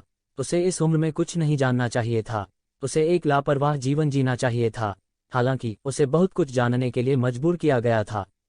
शायद इसलिए कि उनके बीच बहुत सी पीढ़ियां थीं, उसका रूप रंग गाओ चेंगे के समान नहीं दिखता था। हालांकि उनकी भौहों के बीच की जिद लगभग वैसी ही थी। आपकी मदद के लिए धन्यवाद, वरिष्ठ। आंतरिक मामलों के बुजुर्ग ने तुरंत घुटने टेक दिए और कहा। इस समय एक महान संप्रदाय की गरिमा की आवश्यकता नहीं रह गई थी। जीवित रहने से ज्यादा महत्वपूर्ण कुछ नहीं था। वह ब्लड क्रो कल्ट के राक्षसों के साथ मिलकर नष्ट होने के लिए भी तैयार था। उसे बचने की उम्मीद नहीं थी। ये शिवेन ने दोनों का प्रणाम स्वीकार कर लिया। उम्रिया वरिष्ठता के बावजूद वह वास्तव में इन दोनों के ग्रैंड मास्टर थे। अगर मैं अभी यहाँ नहीं होता तो क्या आप ब्लड क्रो कल्ट के राक्षसों के साथ गठन और नाश को सक्रिय करने के लिए तैयार थे? ये जिवेन ने पूछा। हालांकि उसने तुरंत हमला नहीं किया, लेकिन मैदान में होने वाली हर चीज का उसे विहंगम दृश्य दिखाई दिया। क्या आप जानते हैं कि वह गाओ चेंगे की अंतिम वंशज हैं? जहां जीवन है वहां आशा है। आपको इस सिद्धांत को समझना चाहिए। यदि वह अभी भी जीवित होती तो वह स्वाभाविक रूप से वापसी कर सकती थी। हालांकि उसने गेट को फिर से खोल दिया और दुश्मन को आकर्षित किया। अगर इस वजह से गाओ चेंगे का खून काट दिया जाता है तो 100 बार मरने के बाद भी आप खुद को दोषमुक्त नहीं कर पाएंगे। ये जिवेन का आभामंडल फूट पड़ा। एक प्रकार का अवर्णनीय प्रताप था। उसने स्पष्ट रूप से महसूस किया कि उसके सामने वाला व्यक्ति मजबूत नहीं था, लेकिन फिर भी उसने उसे एक चींटी होने का आभास दिया। वरिष्ठ, कृपया दादा लियान को दोष न दें। यह मेरा अनुरोध है, गाओ जुएक्सियन ने अनहोनी से कहा। हालांकि वह छोटी थी, लेकिन उसकी वाणी स्पष्ट थी। हमारा तीर्थस्थल दादाजी के हाथों में फला फूला है। यह मानव जाति की एक उत्कृष्ट प्रतिभा है। अब जब यह भंग हो गया है तो मुझे भविष्य में तीर्थयात्रा महल में खेती करने और गौरव लाने के लिए कड़ी मेहनत करनी चाहिए। हालांकि जब मैं पहले तीर्थयात्रा महल से भाग निकला था तो मैं पहले ही गंभीर रूप से घायल हो चुका था। मुझे डर है कि मेरे पास ज्यादा समय नहीं बचा है, इसलिए मैंने दादाजी लियान से मुझे वापस लाने की विनती की। हमारा तीर्थ महल दादाजी के हाथों फला फूला है। मैं इसे चुपचाप नष्ट नहीं होने दे सकता। भले ही मैं मर जाऊं, मैं गर्मियों के फूलों की तरह चमकदार बनना चाहता हूं। आसपास के लोग हैरान रह गए। इतनी कम उम्र में गाओ शुएजियान का दिमाग इतना स्पष्ट था। ऐसी प्रतिभा असाधारण थी। यदि वह सामान्य रूप से बड़ी हो पाती तो वह शायद पीढ़ी की एक और युवा प्रतिभा होती। हालांकि इतनी कम उम्र की लड़की अब गंभीर रूप से घायल हो गई थी। उसके पास जीने के लिए लंबा समय नहीं हो सकता है। स्वर्ग वास्तव में उससे ईर्ष्या कर रहा था। यह नहीं हो सकता। सीनियर गाओ ने हमारी मानव जाति के विकास के लिए कड़ी मेहनत की है। उसे इस तरह खत्म नहीं होना चाहिए। यह कैसे हो सकता है? धिक्कार है। पिलग्रिमेज पैलेस अतीत में बेहद गौरवशाली था। हालांकि इसने बहुत सारे दुश्मन भी बनाए। लोगों के चले जाने पर चाय ठंडी हो जाती है। यह इससे ज्यादा कुछ नहीं है। ये जिवेन ने गाओ शुएजियान की तरफ देखा। सही तौर पर रत्ती भर भी अंतर नहीं था। हालांकि ये जिवेन अभी भी महसूस कर सकती थी कि गाओ शुएजियान की सांसें एक सामान्य बच्चे की तुलना में बहुत कमजोर थीं। ऐसा लग रहा था कि वह गंभीर रूप से घायल हो गई थी। उन्होंने छुटकारे की आंखें खोलीं और तुरंत देखा कि गाओ शुएक्सियान के शरीर में कई शिरोबिंदु टूट गए थे। उसकी मांसपेशियां भी हर जगह फटी हुई थीं। उसके आंतरिक अंगों से लगातार खून बह रहा था। 2 साल पहले युद्ध में उस पर किसी महान गुरु ने हमला किया होगा। यह अविश्वसनीय था कि वह अब तक जीवित रह सकी। यदि ये जिवेन का मुख्य शरीर यहाँ होता तो उसे ठीक करने के लिए केवल एक विचार की आवश्यकता होती। हालांकि वह अब केवल एक क्लोन था। हालांकि वह फीनिक्स पुनर्जनन तकनीक भी जानता था, लेकिन दूसरों को ठीक करने में काफी समय लगता था। इसके अलावा यह इतनी घातक चोट थी। हालांकि यह सौभाग्य की बात थी कि वह उससे मिली, वरना कोई और होता तो मर जाती। उसका पूरा शरीर इस हद तक घायल हो गया था। यह बिल्कुल निराशाजनक था। अन्यथा गाओ शुएजियान वापस नहीं आता। क्या तुम मौत से नहीं डरते? ये जिवेन ने गाओ शुएजियान को देखा जो जमीन पर घुटने टेके हुए था और कहा, मेरी मृत्यु निकट है। इससे कोई फर्क नहीं पड़ता कि मैं डरता हूं या नहीं, क्योंकि यह मदद नहीं करता। गाओ शुएजियान ने शांति से कहा। उसका शरीर, जो मूल रूप से नरसंहार के कारण कांप रहा था, वह भी स्थिर हो गया था। बहुत से लोग जो हजारों वर्षों से जीवित हैं, वे आपके जैसे खुले विचारों वाले नहीं हैं। ये ज़िवेन ने मुस्कराते हुए कहा। बहुत से लोग जो मरने वाले थे वे ऐसे काम करेंगे जिसकी सामान्य लोग कल्पना भी नहीं कर सकते। एक कोने वाला कुत्ता एक दीवार पर कूद जाएगा। यह सच्चाई थी। ये ज़िवेन ने प्रशंसा के साथ गाओ शुएजियान को देखा। यह अफसोस की बात थी। अगर उसने पहले से ही गाओ चेंगे को अपने शिष्य के रूप में स्वीकार नहीं किया होता, तो अगर उसने गाओ शुएजियान को स्वीकार कर लिया होता तो यह गड़बड़ हो जाती। उनका वास्तव में गाओ जुएक्सियान को स्वीकार करने का इरादा था। प्यारी और भोली लिया के विपरीत, गाओ शुएजियान ने बहुत कुछ देखा था और बहुत अधिक अनुभव किया था, इसलिए वह अधिक परिपक्व थी। हालांकि चूंकि गाओ शुएक्सियन गाओ चेंगे के वंशज थे, इसलिए वह स्वाभाविक रूप से उनकी ग्रैंड शिष्य थीं। कोई फर्क नहीं पड़ा। क्या आप जानते हैं कि मैंने आपको क्यों बचाया? ये ज़िवेन ने गाओ शुएजियान और आंतरिक बुजुर्ग को देखा और पूछा। मुझे नहीं पता। गाओ शुएजियान ने अपना सिर हिला दिया। यह केवल उन दोनों के लिए नहीं था जिनके पास यह प्रश्न था। यहाँ तक मदद के लिए आए सैकड़ों व्यक्तिगत काश्तकार भी थोड़े हैरान थे। यह राक्षस कहाँ से आया? उसने पवित्र महल की मदद क्यों की? किसी को पता होना चाहिए कि पवित्र महल ने बहुत से लोगों को नाराज कर दिया था। इस बार यह देखा जा सकता था कि बहुत सारे लोग थे जो उन्हें मरवाना चाहते थे। द ब्लड क्रो कल्ट सिर्फ मोहरा और एक बंदूक थी जिसे दूसरों ने ऑर्डर किया था। कुछ लोग इस बदनामी को सहन नहीं करना चाहते थे, इसलिए उन्होंने ब्लड क्रो कल्ट के कार्यों को स्वीकार कर लिया। क्योंकि मैं गाओ चेंगे का मालिक हूं, तू ज़िवेन ने हल्के से कहा। मौके पर हर कोई दंग रह गया, खासकर गाओ शुएजियान। उसने कभी नहीं सोचा था कि उसे ऐसा जवाब मिलेगा। यह युवक, जो देखने में ऐसा लगता था कि वह केवल जन्मजात दायरे में था, वास्तव में गाओ चेंगे का गुरु था।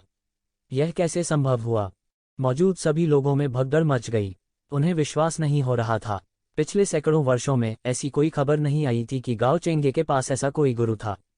यह कहा जाना चाहिए कि ऐसा गुरु अस्तित्व में ही नहीं था। बहुत से लोग जानते थे कि गाओ चेंगे स्वयं शिक्षित थे। उसने अनजाने में एक प्राचीन महान शक्ति की विरासत प्राप्त की थी। इस तरह वह महान प्रलय में प्रमुखता से बढ़ा और एक महान व्यक्ति बन गया जिसने मानव जाति का नेतृत्व किया। लेकिन अब कोई अचानक प्रकट हुआ और कहा कि वह गाओ चेंगे के गुरु थे। वे कैसे विश्वास कर सकते थे? पर उन्हें आपत्ति करने का कोई कारण नहीं मिला, क्योंकि वास्तव में अब पवित्र महल में साजिश रचने के लिए कुछ भी नहीं था।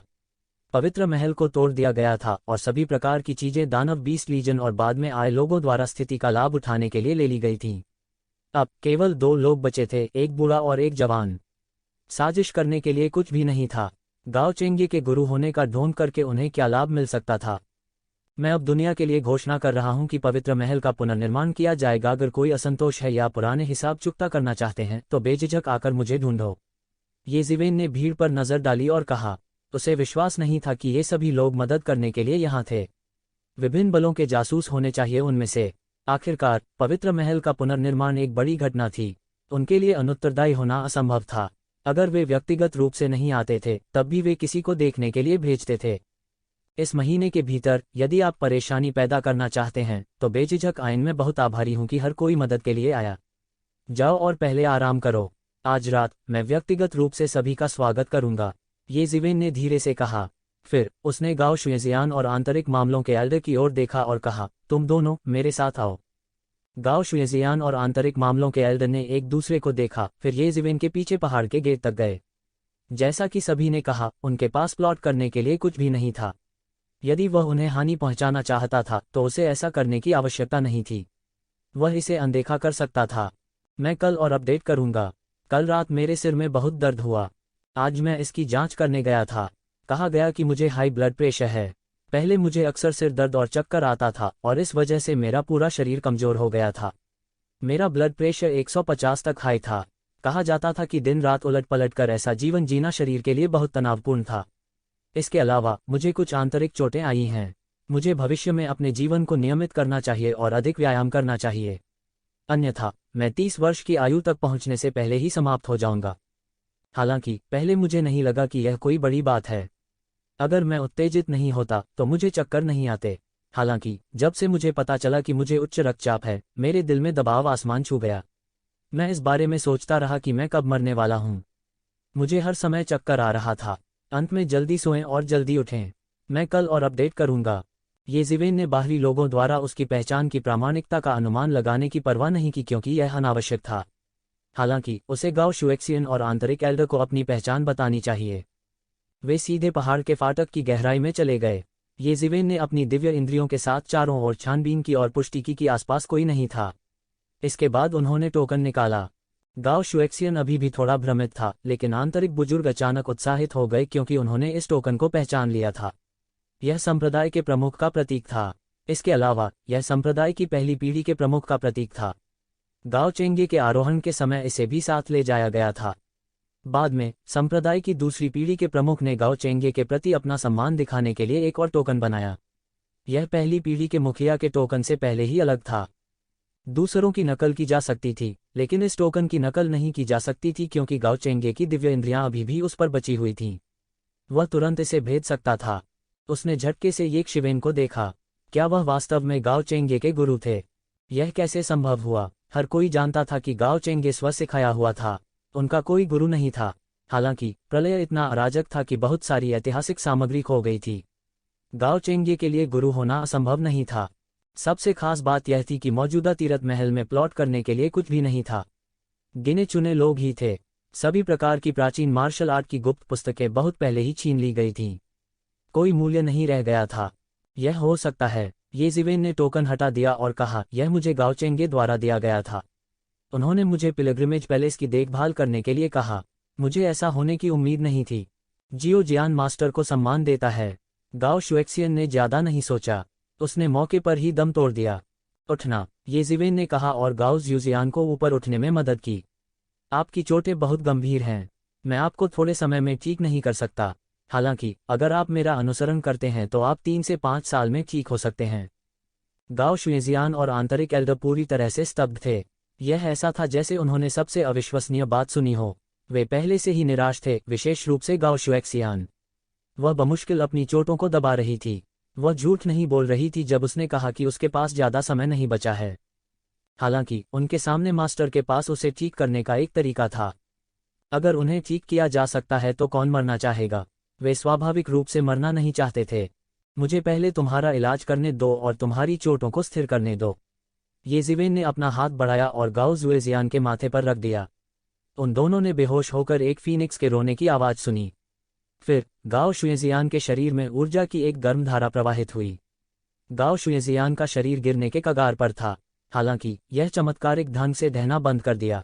पिछले 2 वर्षों में उन्होंने वह सब कुछ करने की कोशिश की जो वे सोच सकते थे। यहाँ तक उन्होंने गुप्त रूप से कुछ भरोसेमंद स्वामी की तलाश की थी, जिनके तीर्थयात्रा महल के साथ अच्छे संबंध थे। हालांकि उनमें से कोई भी गाओ शुएजियान की चोटों का इलाज नहीं कर सका। कुछ समय के लिए उसे जीवित रखने में सक्षम होना पहले से ही सबसे अच्छा था जो वे कर सकते थे। हालांकि वे नहीं जानते थे कि कैसे उन नश्वर तकनीकों की तुलना ये जिवेन की ईश्वर स्तरीय शक्ति तकनीक से की जा सकती है। हालांकि थोड़े ही समय में वे पहले से ही इस अत्यधिक युवा ग्रैंडमास्टर पर विश्वास करने लगे थे। कम से कम उन्होंने गाओ शुएजियान की चोटों को स्थिर कर दिया था। इसके अलावा इस ग्रैंडमास्टर की ताकत और भी आकर्षक थी। यदि यह चलता रहा तो वास्तव में पिलग्रिमेज पैलेस का पुनर्निर्माण संभव हो सकता है। चलो और ग्रैंडमास्टर के साथ मेहमानों से मिलें। ये जिवेन ने गाओ शुएजियान का हाथ पकड़ा और बाहर चली गई। जैसे ही रात हुई, पूरा तीरथ पर्वत विभिन्न रोशनी और बिजली से जगमगा उठा। यह दिन के समान उज्ज्वल था। विशाल चौक में भोज का आयोजन किया गया। तरह तरह के नौकर इधर उधर घूम रहे थे। मदद के लिए आए लोग टोस्ट सेंक रहे थे। यह एक खुशी का अवसर था। हालांकि तीर्थयात्रा पैलेस को तोड़ दिया गया था, फिर भी उसके पास इन नौकरों को रखने के लिए पर्याप्त पैसा था, भले ही थोड़ी सी नींव ही बची हो। हालांकि हर कोई टोस्ट और टोस्ट का आदान प्रदान कर रहा था, फिर भी वे ये जिवेन और अन्य लोगों पर ध्यान देंगे जिन्हें समय समय पर मुख्य सीट पर आना बाकी था। दिन के दौरान ये जिवेन ने आश्चर्यजनक तरीके से ब्लड क्रो पंथ के लोगों को मार डाला। उसने उनके सभी कुलीनों का वध कर दिया। यहाँ तक कि ब्लड क्रो कल्ट का आर्कबिशप भी उसके हाथों मर गया। पूरी दुनिया दंग रह गई। हालांकि वे अभी बाहर नहीं गए थे, वे कल्पना कर सकते थे कि बाहरी दुनिया कितनी हैरान थी। पिलग्रिमेज पैलेस में ऐसा भयानक गुरु कब प्रकट हुआ? वह वास्तव में गाओ चेंगे के गुरु थे। गाओ चेंगे का गुरु कब था? यदि उसका कोई गुरु होता तो वह कितना शक्तिशाली होता। यह अकल्पनीय था कि यदि वह आज तक जीवित रहता तो उसकी साधना कितनी अत्याचारी होती। हालांकि जिस बात ने उन्हें उदास किया वह यह था कि वे यह याद नहीं रख पा रहे थे कि एक शिवेन कैसी दिखती थी, चाहे उन्होंने कितनी भी कोशिश कर ली हो। वे चित्र भी नहीं बना सकते थे। यहाँ तक कैमरे द्वारा रिकॉर्ड किया गया वीडियो भी धुंधला था, जैसे कि कोई सिग्नल के साथ हस्तक्षेप कर रहा हो। उन्होंने ये ज़िवेन की उपस्थिति को स्पष्ट रूप से देखा, लेकिन जब उन्होंने वास्तव में इसे याद करने की कोशिश की तो ऐसा लगा जैसे उन्हें सेंस कर दिया गया हो। वे इसे बिल्कुल याद नहीं कर सके। हालांकि वे नहीं जानते थे कि यह येशिवेन का इरादा था। वह नहीं चाहता था कि इतनी जल्दी खोजा जाए और अंतहीन मुसीबत में पड़ जाए। इसलिए उन्होंने छुटकारे की शक्ति से आसपास के स्थान को अलग कर दिया। इसलिए हालांकि हर कोई उसे देख सकता था, लेकिन जब उन्होंने वास्तव में इसे याद किया तो यह एक धुंधलापन था। उन इलेक्ट्रॉनिक उपकरणों के लिए वास्तव में उसके स्वरूप की तस्वीर लेना तो और भी असंभव था। हालांकि हर कोई अभी भी कल्पना कर सकता था कि बाहरी दुनिया अब पूरी तरह से हिल चुकी थी। जब तक तीरथ महल में ऐसा अस्तित्व था जो एक महान ऋषि को आसानी से मार सकता था, कोई भी उसे कम आंकने की हिम्मत नहीं करेगा। अंत में उन्होंने येशिवेन की उपस्थिति का इंतजार किया। वह गाओ शुएक्सियान के साथ सबके सामने आया और आंतरिक मामलों के एल्डर कुछ समग्र नियोजन कार्य के लिए जिम्मेदार थे। अब जब येशिवेन यहाँ थी तो स्वाभाविक रूप से उसे हर समय सावधान रहने की जरूरत नहीं थी। अभिवादन वरिष्ठ। सभी उठ खड़े हुए और अपनी मुट्ठियां थपथपाते हुए बोले। हालांकि वे येशिवेन के असली मूल को नहीं जानते थे और यह भी नहीं जानते थे कि क्या वह वास्तव में गाओ चेंगे के गुरु थे, हर किसी ने केवल उसकी ताकत के आधार पर उसे कम नहीं आंकने का साहस किया। तुम लोग बैठो, गाओ शुएजियान के साथ मुख्य सीट पर बैठे येशिवेन ने कहा। उसने भीड़ पर नजर डाली और कहा, कोई बात नहीं, आज पिलग्रिमेज पैलेस बड़ी मुसीबत में है। मैं बहुत आभारी हूं कि प्रभु आ सकते हैं और मदद कर सकते हैं। नहीं नहीं, वरिष्ठ बहुत विनम्र हैं। वरिष्ठ गांव मानव जाति के लिए एक दाता हैं। हम वही कर रहे हैं जो हमें करना चाहिए, लियाओ लिरेन ने तेज आवाज में जल्दी से कहा। इस समय उसने येशिवेन का सीधे नाम लेने की हिम्मत नहीं की, बल्कि उसकी जगह सीनियर का नाम लिया। यह सही है, तीर्थयात्रा पैलेस यहाँ समाप्त नहीं होना चाहिए। हम वरिष्ठ गांव को स्वर्ग क्षेत्र में निराश नहीं होने दे सकते। हमने अभी एक उंगली उठाई है वरिष्ठ, आपको इतना विनम्र होने की जरूरत नहीं है। इसके अलावा हमने अंत में ज्यादा मदद नहीं की, किसी ने कहा। बहुत से लोग थोड़े शर्मिंदा थे। जैसा कि उस व्यक्ति ने कहा, अंत में यह वास्तव में येशिवेन था जिसने ब्लड क्रो कल्ट के मालिकों को एक झटके में खत्म कर दिया। अगर वे अकेले ही थे, भले ही वे मौत से लड़े, तो ब्लड क्रो कल्ट द्वारा नष्ट किए जाने के भाग्य से बचना मुश्किल होगा। आखिरकार एक महान ऋषि के हमले से उनके बचने की कोई संभावना नहीं थी। आपके लिए यह सिर्फ एक उंगली उठाना है, लेकिन अंत में आप फिर भी हमारे तीर्थयात्री पैलेस की मदद करने आए। हम तीर्थयात्री पैलेस बिल्कुल कृतघ्न लोग नहीं हैं। जैसा कि येशिवेन ने कहा, उसने सीधे हाथ हिलाया। आकाश में केवल फीनिक्स के रोने की आवाज थी। एक पल में सैकड़ों फीनिक्स उड़ गए और फिर अद्भुत गति के साथ वे सभी के शरीर में डूब गए। इससे पहले कि हर कोई प्रतिक्रिया कर पाता, उन्हें केवल अपने शरीर में एक गर्म धारा का संचार महसूस हुआ। फिर उन्होंने पाया कि उनके शरीर में मौजूद आंतरिक चोटें भी आश्चर्यजनक गति से ठीक हो रही थीं। उनमें से कई पुरानी चोटें थीं, लेकिन पलक झपकते ही वे लगभग ठीक हो गए थे। हर किसी के चेहरे पर एक अजीब सा भाव था और फिर एक अतुलनीय आश्चर्य फूट पड़ा। जब उन्होंने फिर से येशिवेन को देखा तो उनकी आंखों में कुछ अविश्वसनीय अभिव्यक्ति थी। वास्तव में उनमें से कई पुरानी चोटें थीं जिन्हें ठीक नहीं किया जा सकता था। उन्होंने इसे हल करने के कई तरीके सोचे थे, लेकिन इसे हल करने का कोई उपाय नहीं था। उन्हें उम्मीद नहीं थी कि येशिवेन इसे तुरंत हल कर देगी। यह बस अविश्वसनीय था। यह किस प्रकार की मार्शल तकनीक थी? यह बहुत जादुई था। इसके अलावा वह एक सांस में सैकड़ों लोगों का इलाज करने में सक्षम थे। इस तरह का हुनर अकल्पनीय था। हर किसी की येशिवेन पर शक करने की हिम्मत नहीं थी। क्या जियानिटियन चोटी वगैरह? वह शायद इसका इस्तेमाल लोगों को धोखा देने के लिए कर रहा था। हालांकि उन्हें नहीं पता था कि येशिवेन ने ऐसा क्यों किया, लेकिन यह उनके लिए किसी मैच से बहुत दूर था। अकेले येशिवेन की मौजूदा ताकत के साथ ऐसा करना स्वाभाविक रूप से असंभव था। इसमें से अधिकांश इस तरह की खपत का समर्थन करने के लिए छिपे हुए स्पिरिट क्रिस्टल पर निर्भर थे। धन्यवाद वरिष्ठ, धन्यवाद वरिष्ठ, यह जूनियर बहुत आभारी है। मेरी चोटें वास्तव में ठीक हो गई हैं, वास्तव में ठीक हो गई हैं। मुझे 100 से अधिक वर्षों से प्रताड़ित किया गया है और इसे ठीक करने का कोई तरीका नहीं है। धन्यवाद वरिष्ठ, धन्यवाद वरिष्ठ। सभी ने एक के बाद एक सिर झुकाए। कई पुरानी चोटें उन्हें अब तक सता रही थीं। उनमें से कई लोगों के शरीर के सबसे गहरे हिस्से में चोट लग सकती है और इसे ठीक नहीं किया जा सकता है। दिन ब दिन इन पुरानी चोटों से पीड़ित एक सामान्य योद्धा था। यह कहा जाता था कि एक योद्धा का जीवनकाल आसानी से सैकड़ों या हजारों वर्षों तक पहुंच सकता है, लेकिन वास्तव में एक योद्धा के लिए उस उम्र तक सुरक्षित रूप से जीवित रहना दुर्लभ ही था। ये पुरानी चोटें जो ठीक नहीं हो सकती, किसी की उम्र भी कम कर देंगी। इससे कोई फर्क नहीं पड़ता कि उन्होंने मूल रूप से क्या सोचा था। इस समय वे सभी ईमानदारी से उनके आभारी थे। आपका स्वागत है। यह सिर्फ एक छोटा सा प्रयास है। येशिवेन ने यह दिखावा करने की कोशिश की कि यह बस एक छोटा सा प्रयास था। हालांकि यह वास्तव में उसकी बहुत अधिक ऊर्जा का उपभोग नहीं करता था। आखिरकार वे गाओ शुएजियान की तरह नहीं थे जिनकी शारीरिक क्रियाएं कटने के कगार पर थीं। उन्हें केवल कुछ पुरानी बीमारियां थीं, न कि गंभीर बीमारियां। इस समय आकाश से एक अतुलनीय विशाल गर्जना आई। टकराना, भारी बमबारी की आवाज आई। विशाल पर्वत द्वार हिल गया, मानो किसी उल्कापिंड से टकरा गया हो। एक विशेषज्ञ हमला करने आया है। अचानक सभी ने एक साथ प्रतिक्रिया दी। इतना बड़ा आंदोलन स्वाभाविक रूप से भूकंप नहीं हो सकता था। इसके अलावा झटकों की दिशा गलत थी। यह वह सरणी थी जिसे सबसे बाहरी परिधि पर स्थापित किया गया था। मूल रूप से ब्लड क्रो कल्ट के अवशेषों को आकर्षित करने के लिए सरणी को सक्रिय नहीं किया गया था। अब सरणी स्वाभाविक रूप से सक्रिय हो गई थी। ब्लड क्रो कल्ट के लिए पहाड़ के गेट पर सीधे हमला करना असंभव था। विशाल विस्फोट के बीच पूरा पर्वत द्वार भी हिल गया। विस्फोटों की एक श्रृंखला सुनी गई और ऐसा लगा जैसे पहाड़ का सुरक्षात्मक मैट्रिक्स टूटने वाला था। हर किसी ने एक शिवेन की तरफ देखा कि वह पिलग्रिमेज पैलेस के संस्थापक से कैसे निपटेगा जो अचानक कहीं से भी प्रकट हो गया था। ये जिवेन की आंखें घूमी और शून्य को पार कर गईं। मुक्ति की शक्ति उसकी आंखों में घूम रही थी। यह रहस्यमय और महान लग रहा था। एक नज़र में उसकी आंखों से शून्य में कुछ भी नहीं छिप सकता था। डरपोक जोकर, बजना। जैसे ही ये जिवेन की आवाज गिरी, उसके हाथ में अचानक परी की तलवार दिखाई दी। यह अचानक आकाश में उड़ गया और तुरंत शून्य में बहते हुए 1000 फीट लंबे झरने में बदल गया। गड़गड़ाहट, एक हिंसक विस्फोट की आवाज थी। कई आंकड़े आधे में कट गए और सीधे गिर गए। हर कोई साफ देख सकता था कि ये आकृतियां चांदनी के नीचे एक तरह की चांदी की रोशनी से जगमगा रही थीं। करीब से देखने के बाद उन्होंने महसूस किया कि उनके शरीर चांदी सफ़ेद लंबे बालों से ढके हुए थे। वे बाल लाश निकले। हमलावर असली लोग नहीं हैं, लेकिन लाश हैं। ऐसा लगता है कि वे साधारण लाश नहीं हैं। वे साधु दायरे के लाश हैं।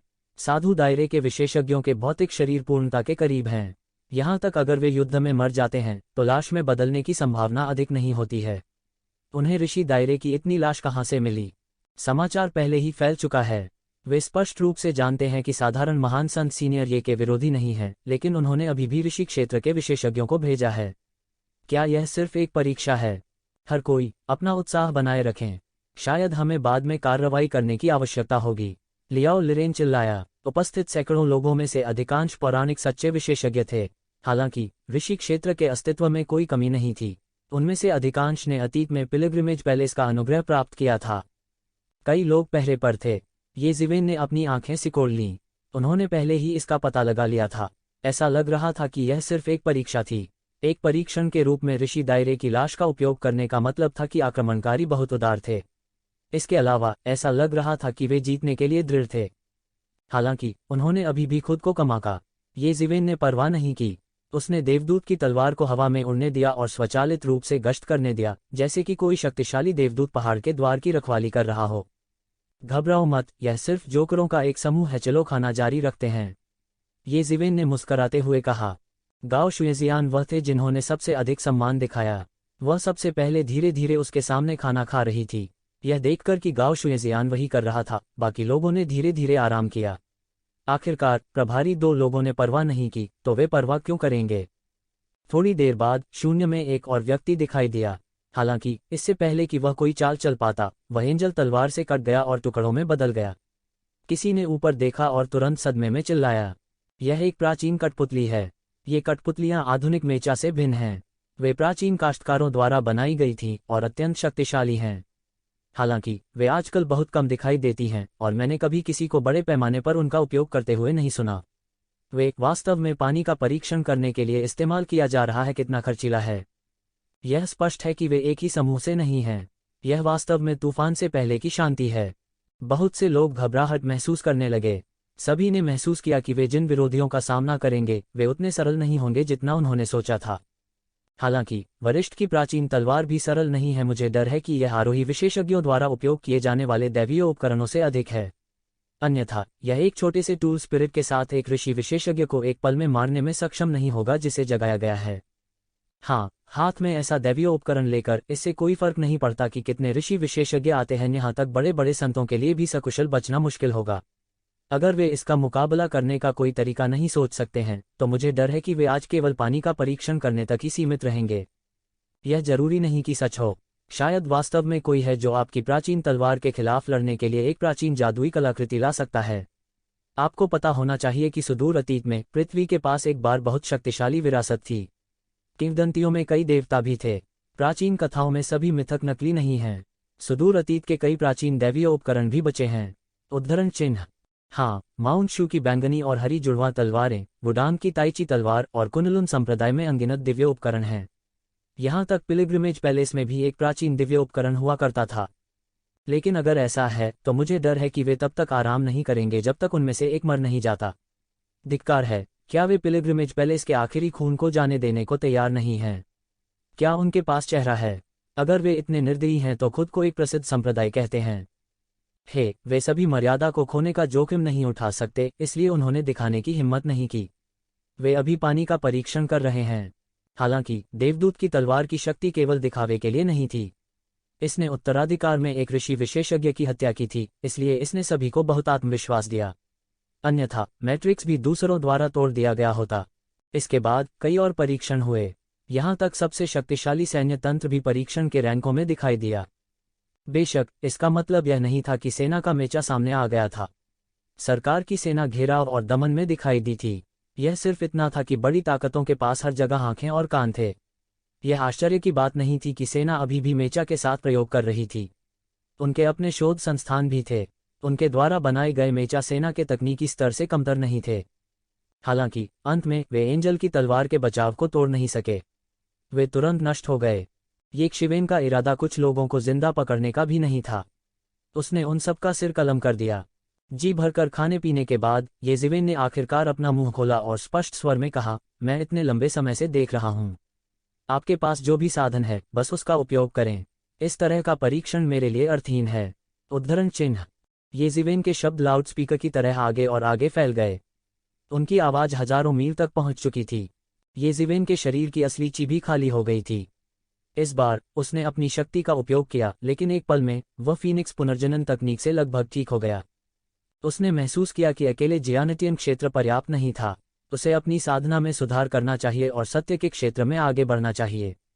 जब यह मामला समाप्त हो गया तो वह एक दिन को तोड़ने के लिए खर्च करेगा।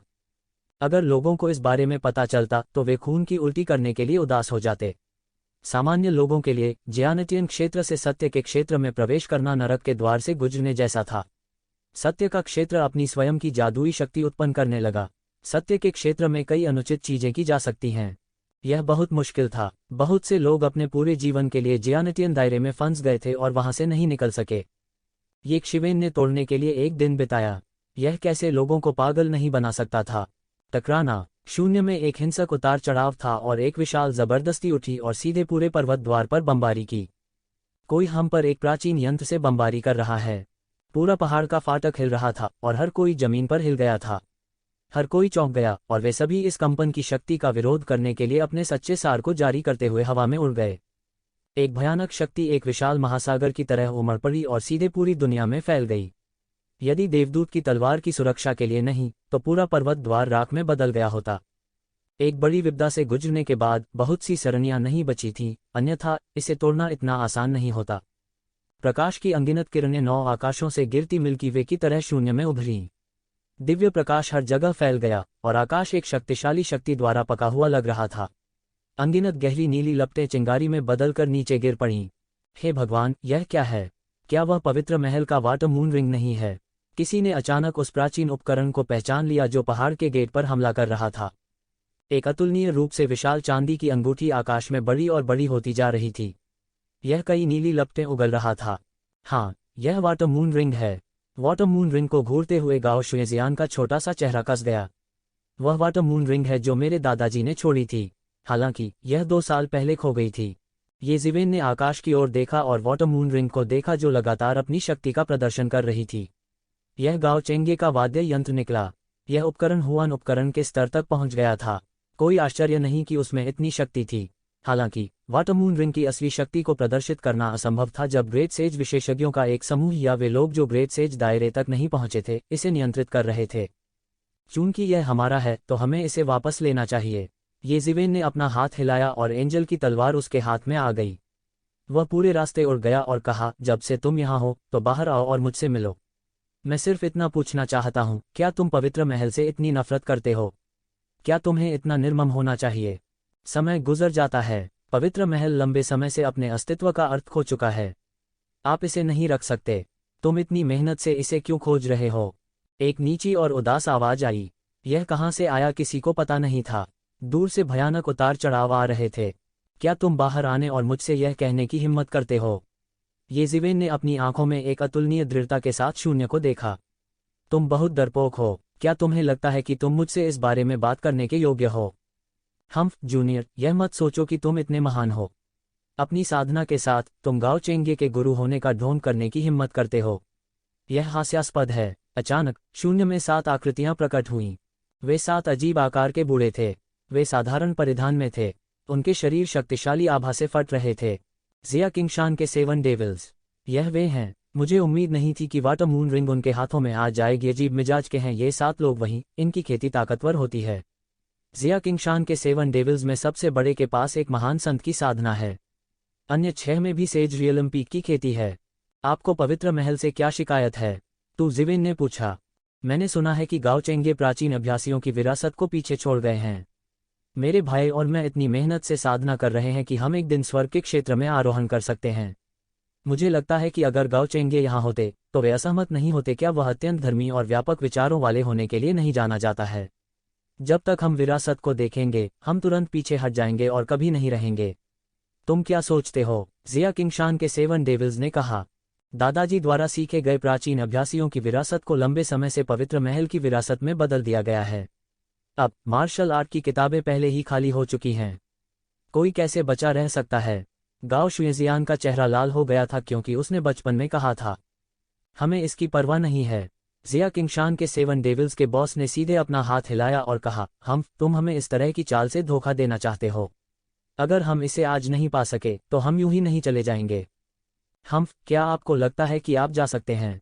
मैं आपसे और कुछ नहीं कहना चाहता चूंकि वाटर मून ट्रेजर रिंग पवित्र महल से संबंधित है। यह कुछ ऐसा नहीं होना चाहिए जिसे आप नियंत्रित कर सकें। ये जिवेन दहाड़ा। एक भयानक ऊर्जा रिंग से बाहर निकली और उसके शरीर में घुस गई। तब सभी ने केवल यह देखा कि ऊर्जा की एक धारा उसके शरीर के अंदर लगातार उबल रही थी और ऊंची होती जा रही थी। उनकी ताकत भी एक पल में सत्य के दायरे में पहुंच गई और अगले सेकंड में पौराणिक क्षेत्र, ऋषि क्षेत्र, महान ऋषि दायरे में पहुंच गई और मजबूत होती रही। एक भयानक शक्ति बह गई और उसके शरीर से अनंत सुनहरी रोशनी निकली।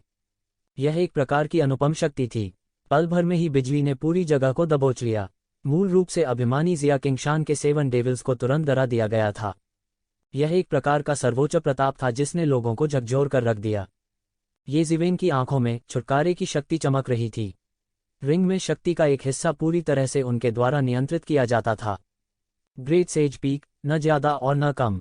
हालांकि यह उतना मजबूत नहीं था जितना कि जब वह देवता में था, तब के लिए यह पर्याप्त था। वे येक्षिवेन की स्थिति नहीं जानते थे। उन्होंने केवल यही सोचा था कि येक्षिवेन अपनी ताकत छुपा रही थी। पहले वह इतना शक्तिशाली था जब वह केवल जन्मजात दायरे में था।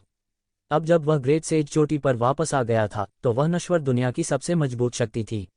इसमें चिंता करने की क्या बात थी? भले ही आप एक महान संत हैं, हम भाइयों को छल नहीं करना चाहिए। जिया किंगशान के 7 डेविल्स के बॉस की आंखें बर्फ की तरह ठंडी थीं। शुरुआती घबराहट का अनुभव करने के बाद वह इस समय पूरी तरह से ठीक हो गया था।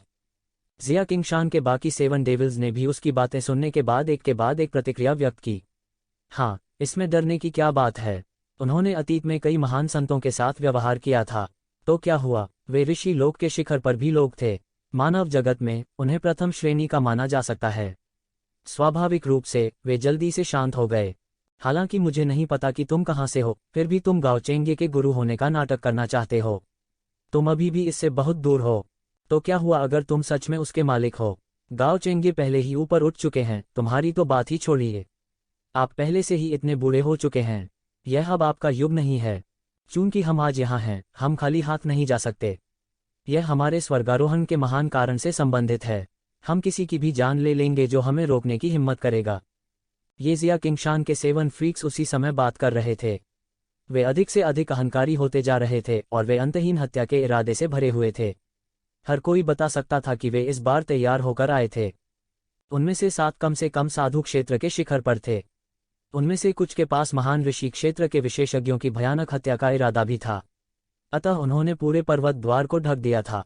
वे साधारण नौकरानियां, जिन्हें यहां आमंत्रित किया गया था, ऐसे दबाव का सामना कैसे कर सकती थीं? उन्होंने तुरंत खून की उल्टी की और लगभग कुचलकर मार डाला गया। कितना अहंकारी! तुम अपनी छोटी छोटी चालों से अमर लोक में चढ़ना चाहते हो। कितना हास्यास्पद है! ये ज़िवेन उपहास किए बिना नहीं रह सकी। उसकी आंखें बर्फ जैसी ठंडी थीं, मानो वह मरे हुए लोगों के समूह को देख रहा हो। इतना अहंकारी मत बनो। तुम्हें लगता है कि तुम हमें अपने आप रोक सकते हो?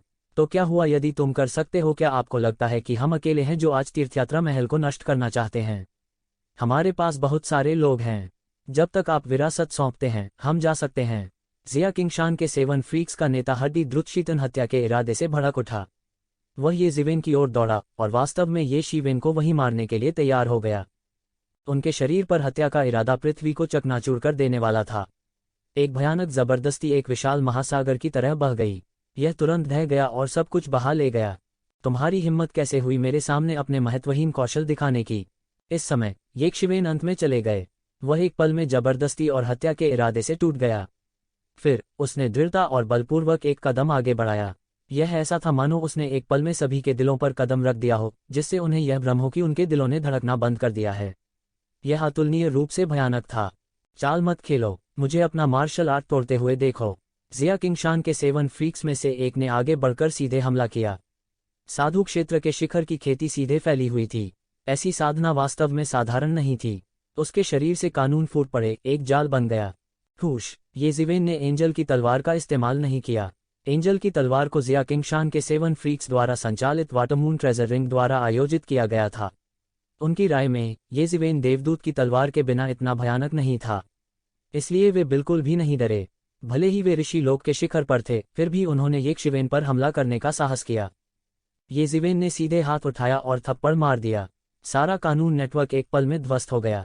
जिया किंगशान के 7 freaks of the sage realm के पास प्रतिक्रिया करने का समय नहीं था। उसे सीधे ये ज़िवेन ने थप्पड़ मारा और उसकी मौके पर ही दर्दनाक मौत हो गई। उसका पूरा शरीर हवा में फट गया। यह कैसे संभव है? असंभव! मैं चीजों को देख रहा होगा। हर कोई हैरान रह गया। ये ज़िवेन की साधना और युद्ध शक्ति वास्तव में हास्यास्पद रूप से मजबूत थी। एक साधारण सा महर्षि भी हर किसी को इतना भयानक दबाव नहीं दे सकता था। इसने सभी को एक तरह की मौत जैसा खौफ महसूस कराया। बेवकूफ! मैंने कहा है कि तुम मेरे सामने अपने तुच्छ कौशल दिखाने की हिम्मत करते हो। विशेषज्ञ के सामने दिखावा करने का परिणाम मौत है। तू, ज़िवेन ने धीरे से कहा। सबने उसकी आवाज सुन ली थी। हर कोई कांप रहा था। जो कुछ भी हुआ था उस पर उन्हें विश्वास नहीं हो रहा था। परी की तलवार की मदद के बिना भी ये ज़िवेन की भयावहता पूरी तरह से उनकी कल्पना को पार कर गई थी। उसने ऋषि शिखर क्षेत्र के एक वरिष्ठ विशेषज्ञ को आसानी से मार डाला था। इस समय जिया किंगशान के 7 फ्रीक्स अंत में समझ गए कि ऐसा लगता है कि उन्होंने एक राक्षस को उकसाया था। एक राक्षस जिसे उकसाया नहीं जा सकता था। अच्छा नहीं, पीछे हटो। जिया किंगशान के 7 freaks of the sage realm peak मूल रूप से फॉलो अप करना चाहते थे। इस समय वे पीछे हटना चाहते थे और येक्षिवेन के सामने खड़े होने की हिम्मत नहीं कर रहे थे। लेकिन ये ज़िवेन उन्हें ऐसा मौका कैसे दे सकती थी? उसकी हथेली सीधे उल्टी आकाश की सील में तब्दील हो गई। दुनिया तुरंत ढह गई। उल्टा स्काई सील भयंकर रूप से नीचे गिर गया और सीधे जिया किंगशान के 7 फ्रीक्स के शरीर पर गिर गया। उसने मौके पर ही मुंह भर खून बहा दिया। उसका शरीर तुरंत फट गया था। वो येक्षिवेन को बिल्कुल भी नहीं रोक सका। चिंता मत करो सब लोग। जिया किंगशान के 7 फ्रीक्स के बॉस ने जबरन शांत किया और कहा, वह निश्चित रूप से अपनी मूल साधना का उपयोग नहीं कर रहा है। अन्यथा उसने शुरुआत में इसे प्रकट क्यों नहीं किया? उसने कुछ गुप्त तकनीक का उपयोग किया होगा। वह निश्चित रूप से नहीं कर सकता। बहुत देर तक रुको। आप कैसे जानते हैं कि मैं आपको लुभाने का नाटक नहीं कर रहा हूं? ये ज़िवेन ने फीकी मुस्कान के साथ कहा। वह कभी नहीं मानेगा कि वह सही था।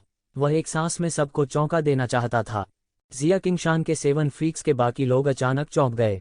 वाकई ऐसा था, ऐसी संभावना थी। उन्होंने मूल रूप से सोचा था कि ये ज़िवेन इतनी भयंकर होने के लिए परी की तलवार पर भरोसा कर रही थी। अब जब उन्होंने इसके बारे में सोचा तो वे बहुत भोले थे। केवल देवदूत की तलवार पर भरोसा करके ये ज़िवेन इतनी अहंकारी होने की हिम्मत कैसे कर सकती है? ये ज़िवेन ने बेहोश होकर कहा, जिस क्षण से आपने प्रकट होने का साहस किया, यह पहले से ही तय हो गया है कि आप मर जाएंगे। भले ही महान सिद्धांत स्वर्ण देवता दुनिया में उतरे, कोई भी आपको बचा नहीं सकता। अभिमानी! जिया किंगशान के 7 फ्रीक्स में से एक ने सदमे और गुस्से में कहा। ये ज़िवेन के शब्दों ने उसे डरा दिया था। फिर आओ और कोशिश करो। ये ज़िवेन की आवाज़ अभी गिर गई। उसने एक कदम उठाया और तुरंत उसके सामने प्रकट हुआ। उसके पास प्रतिक्रिया करने का समय नहीं था। उसने देखा कि एक शिवेन पहले ही उसके सामने आ चुकी थी। उसके बाद उसके सिर के ऊपर उल्टा हुआ आसमानी सील बड़ा और बड़ा होता जा रहा था। बूम! यह आकृति येजिवेन द्वारा हवा में उड़ा दी गई थी, जो खून की बारिश से भरे आसमान में बदल गई थी, जो आसमान से गिर रही थी। एक और मर गया, एक और वास्तव में मर गया। जिया किंगशान के 7 फ्रीक्स में कुल 7 लोग थे। उनमें से प्रत्येक अत्याचारी था, लेकिन उनका असली आतंक तब था जब उनमें से 7 सेना में शामिल हो गए। साधारण बड़े बड़े साधु भी उनसे हार जाते। वे उनके विरोधी कतई नहीं थे। लेकिन अब एक सांस में 3 लोगों की मौत हो चुकी थी। ऐसा लग रहा था कि बाकी के कुछ लोग येजिवेन के आक्रमण के तहत लंबे समय तक टिके रहने में असमर्थ थे। स्विश! लेकिन केवल गड़गड़ाहट की आवाज सुनाई दी। येजिवेन फिर से जिया किंगशान के 7 फ्रीक्स में से एक के सामने उपस्थित हुई।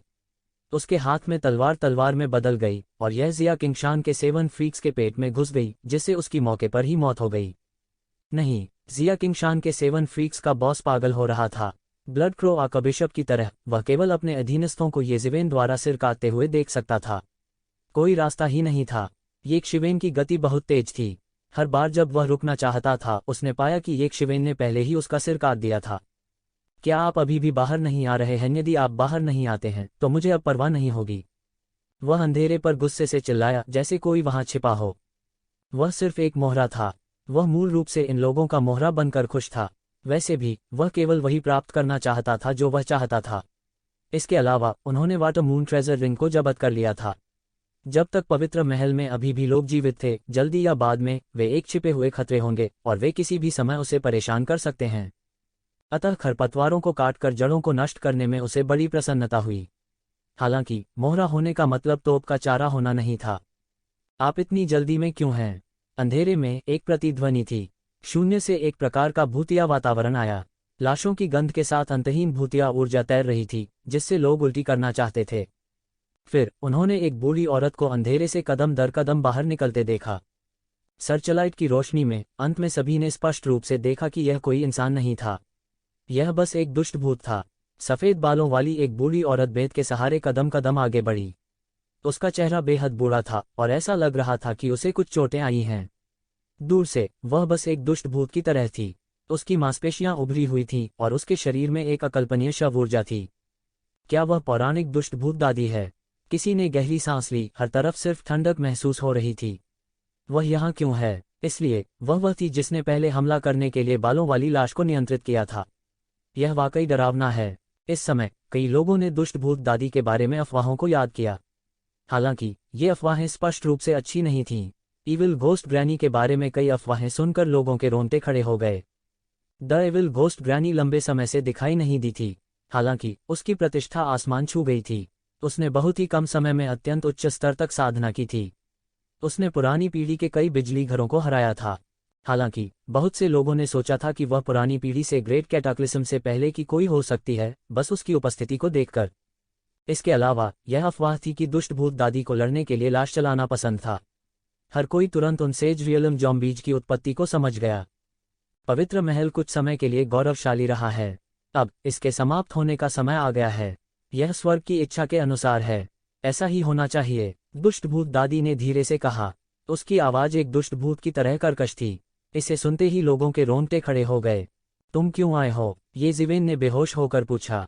मैं गाओ चेंगे के वंश को तोड़ने आया हूँ, द एविल घोस्ट ग्रैनी ने एक दुष्ट मुस्कुराहट के साथ कहा। उसकी आवाज सुनने में और भी अप्रिय थी। तो तुम्हारे और गाओ चेंगे के बीच व्यक्तिगत दुश्मनी है? येजिवेन की आंखें मुक्ति की शक्ति से घूम रही थीं। यह दुनिया के सभी झूठों को देखने के लिए काफी था। द एविल घोस्ट ग्रैनी ने सिर हिलाया और कहा, हाँ, मैं उसके खून के रिश्ते को खत्म करने आया हूँ। मैं उसे अतीत में बहुत पसंद करता था, हालांकि उन्होंने मेरे लिए एक नज़र भी नहीं डाली। उसने मुझे ऐसा बना दिया। मैं न तो इंसान हूँ और न ही भूत। अब मैं अपने हाथों से इंसानों की दुनिया में उसके आखिरी खून को नष्ट करने जा रहा हूँ। हर कोई देख सकता था कि दुष्ट भूत दादी अतीत में एक आकर्षक और सुंदर महिला रही हैं। हालांकि अब वह ऐसी हो गई थी। कितने लोगों ने प्रेम के कारण कष्ट सहे हैं। येशिवेन ठंडेपन से मुस्कुराए और कहा, यह सही है, मैं उसका खून खराब करने आया हूँ। येजिवेन ठंडेपन से मुस्कुराए और कहा, एक और नशीला व्यक्ति। तो क्या हुआ अगर वह आपको पसंद नहीं करता है? इसके अलावा आप पहले ही बुरे रास्ते में प्रवेश कर चुके हैं। हालांकि मुझे नहीं पता कि आपने भूत साधना तकनीक कहाँ से प्राप्त की, लेकिन आप मानव शरीर के रूप में जबरन भूत साधना तकनीक का अभ्यास करना चाहते हैं। क्या यह मृत्यु को प्रणाम करने जैसा नहीं है? सौभाग्य से आपके पास एक प्रकार की यीन प्रणाली है जो यह सुनिश्चित कर सकती है कि आप न तो मृत हैं और न ही जीवित हैं, अन्यथा तुम बहुत पहले मर गए होते। दुष्ट भूत दादी का रंग बदल गया। उसने उम्मीद नहीं की थी कि यक्षिवेन उसके आर पार देख पाएगी, भले ही वे अभी अभी मिले थे। इसके अलावा ऐसा लगता था कि उसने उसे व्यक्तिगत रूप से देखा था। हालांकि वह नहीं जानता था कि यद्यपि यक्षिवन के पास उसके मुख्य शरीर की ताकत नहीं थी, लेकिन उसका मार्शल आर्ट ज्ञान और अनुभव अभी भी था। इसलिए उसके लिए इन चीजों को देखना मुश्किल नहीं था। हालांकि यक्षिवेन को नहीं पता था कि उसका गाओ चेंगे के साथ किस तरह का रिश्ता था, लेकिन यह महत्वपूर्ण नहीं था। उसने बस इतना कहा, यदि तुम इस तरह अभ्यास करना जारी रखते हो तो तुम देर सबेर मर जाओगे। मैं तुम्हारे और उसके बीच के भाग्य के कारण आज तुम्हें नहीं मारूंगा। यहाँ से चले जाओ, नहीं तो मुझे असभ्य होने का दोष मत दो। हा हा हा हा हा। इविल घोस्ट ग्रैनी अजीब तरह से हंसी, जैसे उसने दुनिया की सबसे मजेदार बात सुनी हो।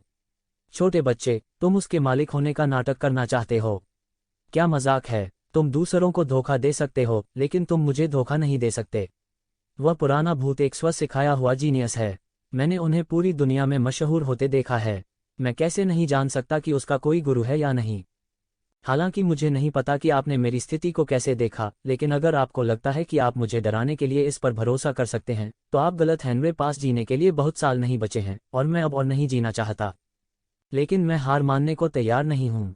वह पुराना भूत स्वर्गीय क्षेत्र में चढ़ सकता है, लेकिन मुझे दिन रात भुगतना पड़ता है। इसलिए मैं चाहता हूं कि वह मुझे हमेशा के लिए याद रखे। जब भी वह मेरे बारे में सोचेगा उसका दिल पसीज जाएगा। हा हा हा हा। दुष्ट भूत दादी बेतहाशा हंसी।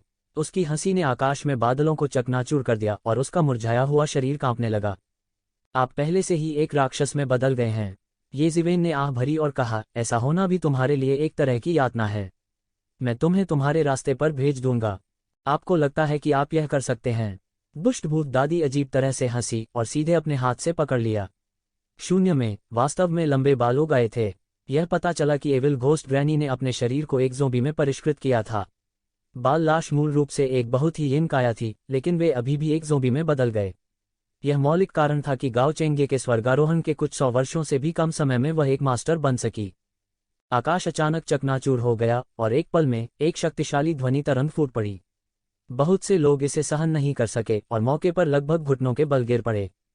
उसकी आभा अचानक एक अत्यंत शक्तिशाली स्तर तक बढ़ गई और सीधे उसे मारने के लिए यक्षिवेन की ओर दौड़ी। इस समय यक्षिवेन ने भी अपनी चाल चली। बिना किसी डर के उसका हाथ एक पवित्र तलवार में बदल गया और वह दफन स्वर्ग की तलवार से बाहर निकल गया। आसमान फट गया था। उनके शरीर से असीम दैवीय शक्ति फूट पड़ी। बूम! येज़िवेन की दिव्य शक्ति ने सभी यिन बुराइयों को फैला दिया। येज़िवेन की शुद्ध यांग शक्ति के सामने यिन शक्ति कुछ भी नहीं थी। ऐसा लगता था कि दुष्ट भूत दादी ने दुनिया की सबसे भयानक चीज का सामना किया है और उसकी चीख आसमान में चुभ गई। ऐसा लग रहा था कि येज़िवेन की दिव्य शक्ति उसके शरीर को जला रही है। वह बार बार पीछे हटती रही और यक्षिवेन की दैवीय शक्ति को दबाने के लिए यिन शक्ति के साथ फूटती रही।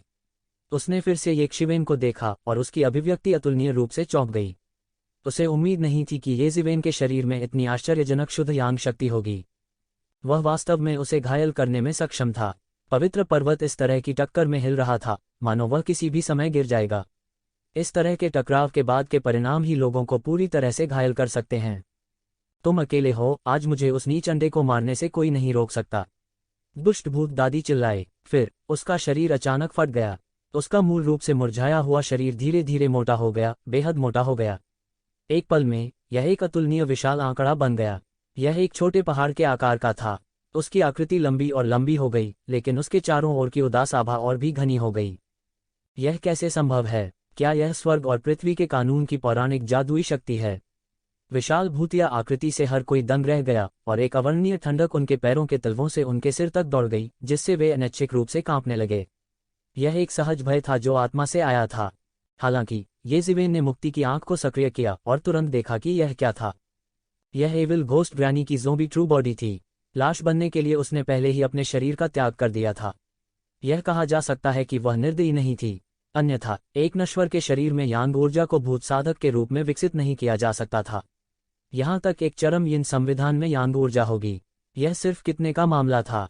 हालांकि एक घोस्ट कल्टीवेटर को अपने शरीर को यिन विशेषता वाले शरीर में पूरी तरह से बदलना पड़ा। लाश बनने के अलावा और कोई रास्ता नहीं था। इस विशाल ज़ोंबी ने आकाश की ओर देखा और एक पृथ्वी टूटने वाली दहाड़ को छोड़ दिया, जैसे कि वह पूरे मंगल को अपने अधिकार क्षेत्र में मृतकों के राज्य में लाना चाहता था। छोटा बच्चा, तो क्या हुआ अगर तुम्हारे पास अत्यधिक यांग की शक्ति है? इस दुनिया में यांग यिन को वश में कर सकता है, लेकिन यिन भी यांग को वश में कर सकता है। दुष्ट भूत दादी भयावह रूप से हंसी। फिर उसने अपना विशाल हाथ बढ़ाया और ये जिवेन की ओर पकड़ लिया। मैं अपने नुकसान की भरपाई के लिए तुम्हारे शरीर का सारा खून चूस लूंगा। पूरा तीरथ महल कांप रहा था, मानो इस पंजे के नीचे पूरी तरह से ढहने वाला हो। नीचे कई लोगों ने महसूस किया कि उनकी ओर एक तेज चुभने वाली आवाज आ रही है और उनके कानों के पर्दे एक पल में बिखरने वाले थे। एविल घोस्ट ग्रैनी जो ज़ोंबी बन गया था वह बहुत भयानक था। जैसा कि उसने कहा था, यांग यिन को वश में कर सकता है और यिन यांग को वश में कर सकता है। सब कुछ अनिश्चित था और यह सब इस बात पर निर्भर करता था कि कौन अधिक शक्तिशाली है। सभी ने घुटन महसूस की। एक पल में आकाश ढक गया और एक दमनकारी आभा ने सभी का दिल भर दिया। नगण्य कौशल। यद्यपि यिन यांग को वश में कर सकता है या यांग यिन को वश में कर सकता है, तुम्हें पहले मुझसे अधिक शक्तिशाली होना होगा। ये जिवेन की बाँह एक बड़ी तलवार में तब्दील हो गई और तलवार की रोशनी निकल गई। एक पल में ईविल घोस्ट ग्रैनी ने खून से लथपथ चीख निकाली। उसका भूतिया पंजा चुभ गया था। वह घायल नहीं थी, लेकिन छेद कर दिया गया था। ये जिवेन की तलवारबाजी की साधना पहले ही एक निश्चित स्तर तक पहुंच चुकी थी। उसका मुख्य शरीर पहले से ही एक तलवारबाजी के अवतार को संघनित कर चुका था और तलवारबाजी की उसकी समझ भी कानूनों के स्तर तक बढ़ गई थी। यह अतुलनीय रूप से तेज था और इसे तुरंत छेद दिया गया था। इसके अलावा कम समय में ठीक होने का कोई रास्ता नहीं था। इसमें तमाम तरह के कानून उलझे हुए थे। यद्यपि इसकी तुलना मुख्य निकाय की शक्ति से नहीं की जा सकती थी, फिर भी यह बहुत शक्तिशाली थी। दुष्ट भूत दादी ने अपना पंजा वापस ले लिया और ये जिवेन को भयावह नज़र से देखा। आपकी तलवारबाजी बहुत मजबूत है, लेकिन आपकी ताकत अपनी पूरी क्षमता प्रदर्शित करने के लिए पर्याप्त नहीं है। आखिरकार यह आपकी अपनी ताकत नहीं है, आप अपनी रस्सी के अंत में हैं। वह बुरी तरह से हंसी और अपनी हथेली को यिन क्यूई से ढक लिया। फिर वो आगे बढ़ी और फिर से ये शिवेन से लड़ी। भले ही वह एक नुकसान में थी, लेकिन वह पीछे नहीं हटना चाहती थी। वह पूरी तरह पागल हो चुकी थी। अगर उसने गाओ शुएजियान को नहीं मारा तो वह अपने पूरे जीवन के लिए शांति से आराम नहीं कर पाएगी। मरना। वह भयावह रूप से हंसी और उसके शरीर पर यिन क्यूई ने उसके शरीर की सतह पर लगभग एक कवच बना दिया। सर्द हवा के झोंके चले और वह एक असली भूत राजा की तरह थी। उसने तुरंत सब कुछ पार कर लिया और उसकी यिन क्यूई ये जिवेन के चारों ओर लपेटते हुए सभी दिशाओं में बहने लगी। वह उसे मौके पर ही मारना चाहती थी और सर्द हवा के इन झोंकों के बीच अनगिनत दुर्भावनापूर्ण आत्माएं थीं जो सीधे एक शिवेन की दिव्य भावना में घुस गईं। वे एक शिवेन को मौके पर ही बेवकूफ बनाना चाहते थे। बूम! ये जिवेन के शरीर से एक शक्तिशाली शक्ति निकली और तुरंत इन क्रोधी आत्माओं को नष्ट कर दिया। वे सभी हरे धुएं में बदल गए। यह अज्ञात था कि यह बुरी भूत दादी उन्हें कितने समय से पाल रही थी, लेकिन अब वे सभी ये जिवेन द्वारा एक फ्लैश में मारे गए थे।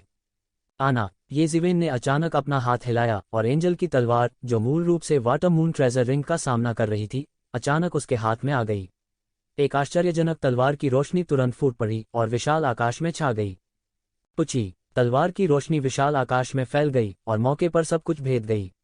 यह दुष्ट भूत दादी के शरीर में घुस गया। इस बार उसकी हथेली नहीं, बल्कि उसके पूरे शरीर को छेदा गया था।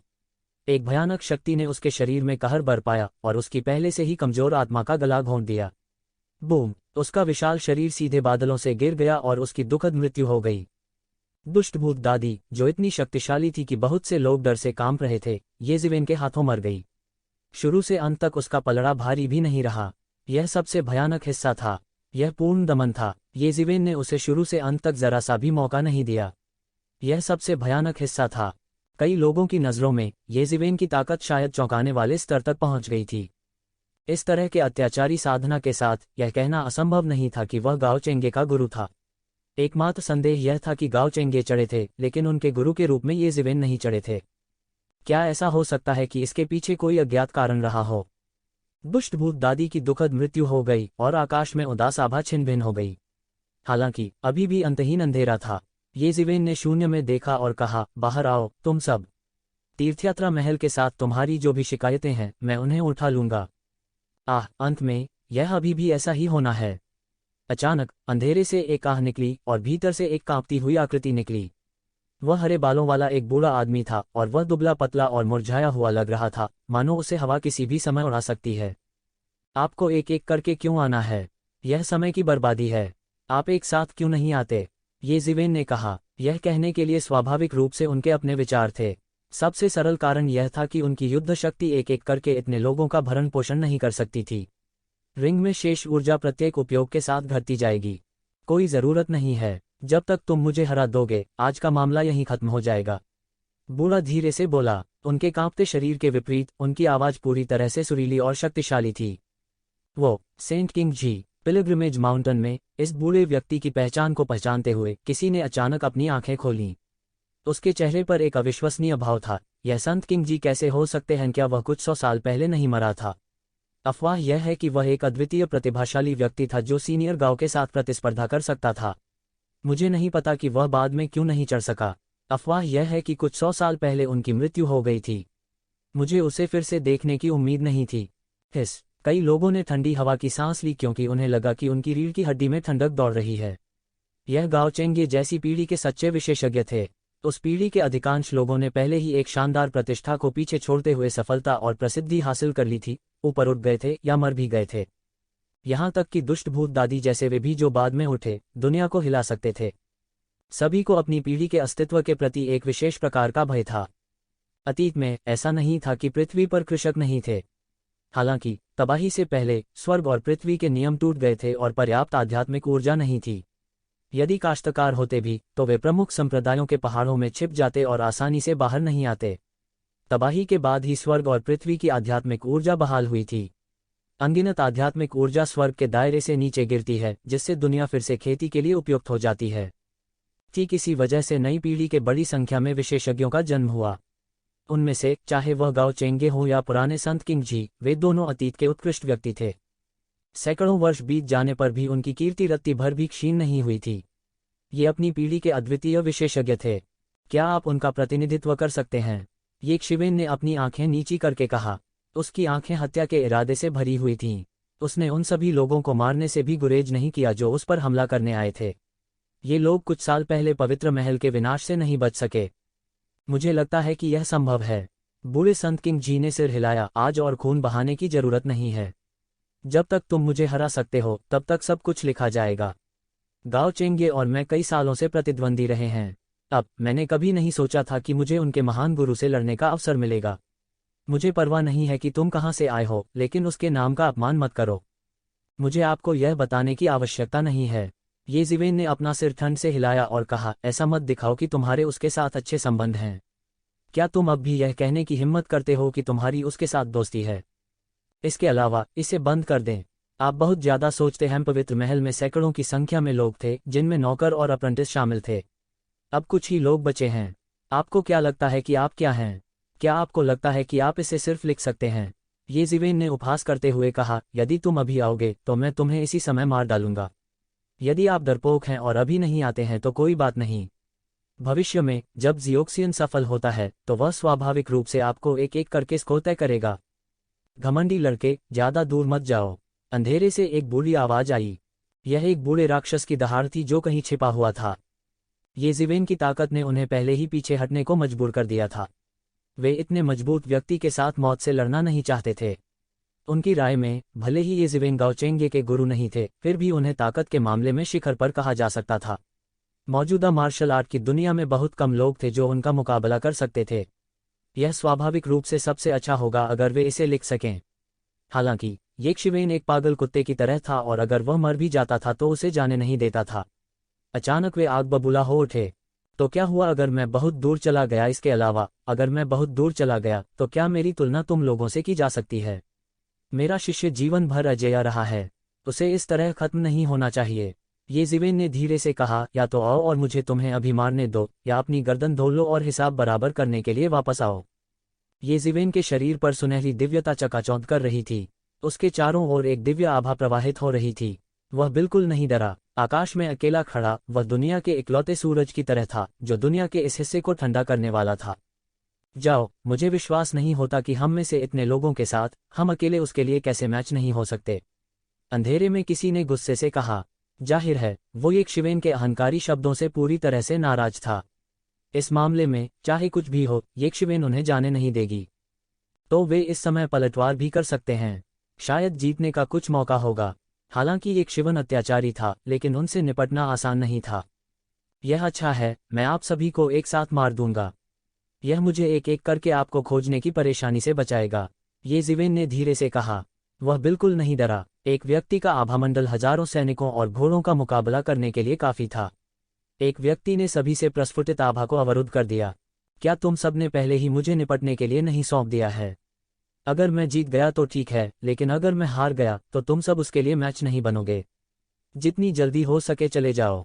बूढ़े साधु किंगजी ने अपने पीछे के असीम अंधेरे को देखा और फिर दृढ़ता से कहा, आप अभी भी कुछ चीजें समझते हैं, लेकिन यह अफसोस की बात है कि आप मेरे लिए मैच नहीं हैं। ये ज़िवेन ने गहरी सांस ली, सिर हिलाया और कहा, अगर आप कोशिश नहीं करेंगे तो आपको कैसे पता चलेगा? मैं अपने जीवन में भाग्य पर बहुत अधिक विश्वास करता हूँ। गाओ चेंगे भाग्य में विश्वास नहीं करते हैं, इसलिए वे आगे बढ़ सकते हैं। आज मैं वह पत्र उधार लेने आया था जिसे देखने के लिए वह पीछे छूट गया था। जब तक आप इसे सौंप देंगे मैं तुरंत निकल जाऊंगा। बूढ़े साधु किंगजी ने स्पष्ट रूप से कहा, इतनी फालतू बात मत करो। जब हम नीचे होते हैं तो आप हमें मारने आते हैं, और जब हम नीचे होते हैं तो आप हमें मारने आते हैं। आपको अपने लिए इतने सारे बहाने खोजने की जरूरत नहीं है, ये ज़िवेन ने धीरे से कहा। ठीक है, मैं ज्यादा नहीं कहूंगा।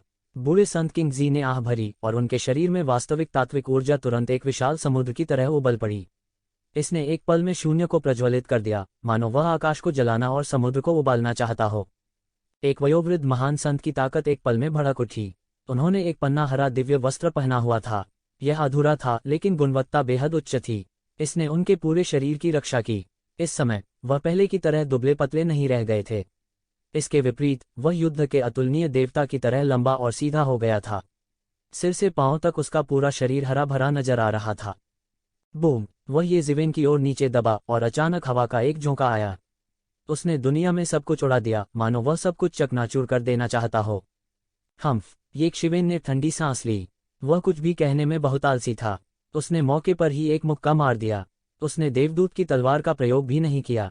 उसने देवदूत की तलवार को वाटर मून ट्रेजर रिंग को ब्लॉक करने दिया। मुट्ठी की ऊर्जा ने हवा को विकृत कर दिया, सब कुछ तोड़ दिया और सीधे बड़े हाथ की ओर विस्फोट कर दिया। बूम! जोरदार टक्कर हुई। आसमान का हर इंच टूटकर बिखर गया था, जिससे लोगों में दहशत फैल गई थी। यह दो महान ऋषि स्तर के आंकड़ों के बीच लड़ाई की असली ताकत थी। पुची! खून के छींटे! यह कोई और नहीं बल्कि वृद्ध साधु किंगजी थे। उसकी हथेली बस एक गड़बड़ थी। यह कीमा बनाया हुआ मांस जैसा दिखता था, सफेद हड्डियों को उजागर करते हुए खून के छींटे। ये ज़िवेन द्वारा उन्हें घायल कर दिया गया था।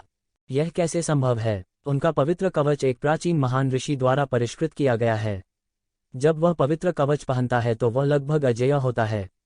यहाँ तक एक महान ऋषि उपकरण को इसे तोड़ना मुश्किल होगा। अकेले हाथों को छोड़ दें। किस तरह का राक्षस? क्या वह है? उसका शरीर इतना भयानक कैसे हो सकता है? भगवान, यह किस तरह की विधि है? यह किस तरह का शरीर है? यह एक राक्षसी जानवर के शरीर से भी अधिक भयानक है। कई पुराने राक्षस अंधेरे में चिल्लाए। वे उसी पीढ़ी के थे जो पुराने संत किंगजी थे। शायद वे भी उसी स्तर की ताकत के थे। उन्होंने इस तरह के एक प्रसिद्ध महान ऋषि उपकरण के बारे में सुना था, भले ही वे एक दूसरे के खिलाफ नहीं लड़े हों। हालांकि उन्होंने कभी किसी के बारे में नहीं सुना था जो अपने शरीर से इसका मुकाबला कर सके। यहाँ तक कि संत किंगजी की आंखों में भी असहनीय सदमा भर गया था। उसे विश्वास नहीं हो रहा था कि ऐसी चौंकाने वाली बात हो सकती है।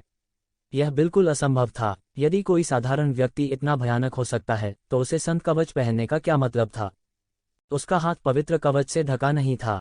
हालांकि एक महान ऋषि उपकरण स्वाभाविक रूप से इतना सरल नहीं होगा। उसने महसूस किया कि कोई शक्तिशाली शक्ति उसके आंतरिक अंगों पर बमबारी कर रही है। उन्होंने अपने शरीर की सारी युद्ध शक्ति से बड़ी मुश्किल से इसे दबाया। मेरा मुक्का लो! वृद्ध ऋषि औकीजी ने एक जोर की गर्जना की। स्वर्ग और पृथ्वी की शक्ति को हिलाकर सब कुछ ठंडा कर दिया। उसकी मुट्ठी पर एक हरी दिव्य हवा प्रकट हुई और कानून एक एक करके उसके चारों ओर लिपट गए। मानो इस घोर काली रात में वह स्वर्ग और पृथ्वी के बीच प्रकाश का एकमात्र स्रोत था। टकराना! उसकी मुट्ठी ने आसमान को तोड़ा और एक ज़िवेन की ओर फटा। बड़े साधु किंगजी का मुक्का दुनिया में हिंसक हवा के पहले झोंके की तरह था। इसने सब कुछ बहा दिया और दुनिया में सब कुछ पूरी तरह से नष्ट कर दिया। इसने सीधे ये ज़िवेन को घेर लिया। हम्फ! आपकी मुट्ठी की तकनीक बिल्कुल सही नहीं है। ये ज़िवेन जोर से चिल्लाए। उसने अपनी मुट्ठी भींच ली और सुनहरी मुट्ठी की ऊर्जा उसकी मुट्ठी से बहने लगी। मानव दाव मुट्ठी! उनके मुक्के ने तुरंत एक विशाल दुनिया को उड़ा दिया। इस दुनिया के नीचे आकाश ढका हुआ था, सब कुछ दबा हुआ था। इस समय दुनिया की भयानक शक्ति को स्पष्ट रूप से प्रदर्शित किया गया था। यह किस तरह की मार्शल आर्ट है? हर कोई हैरान था और येकशिवेन को देखने लगा। वे नहीं जानते थे कि येकशिवेन ने शून्य में किस तरह की मूर्ति तकनीक बनाई थी। यह एक मूर्ति तकनीक थी जो उनकी समझ की सीमा से बाहर थी। जो कुछ उन्होंने सीखा था और जो वे जानते थे, यह उससे बहुत परे था। अपने ज्ञान में उन्होंने मूर्ति की ऐसी शक्तिशाली तकनीक के बारे में कभी नहीं सुना था जो वास्तव में एक दुनिया बना सके। इस मूर्ति की तकनीक की तुलना में उन्होंने जो कुछ भी पहले सीखा था वह कमजोर था। वे बिल्कुल समान स्तर पर नहीं थे।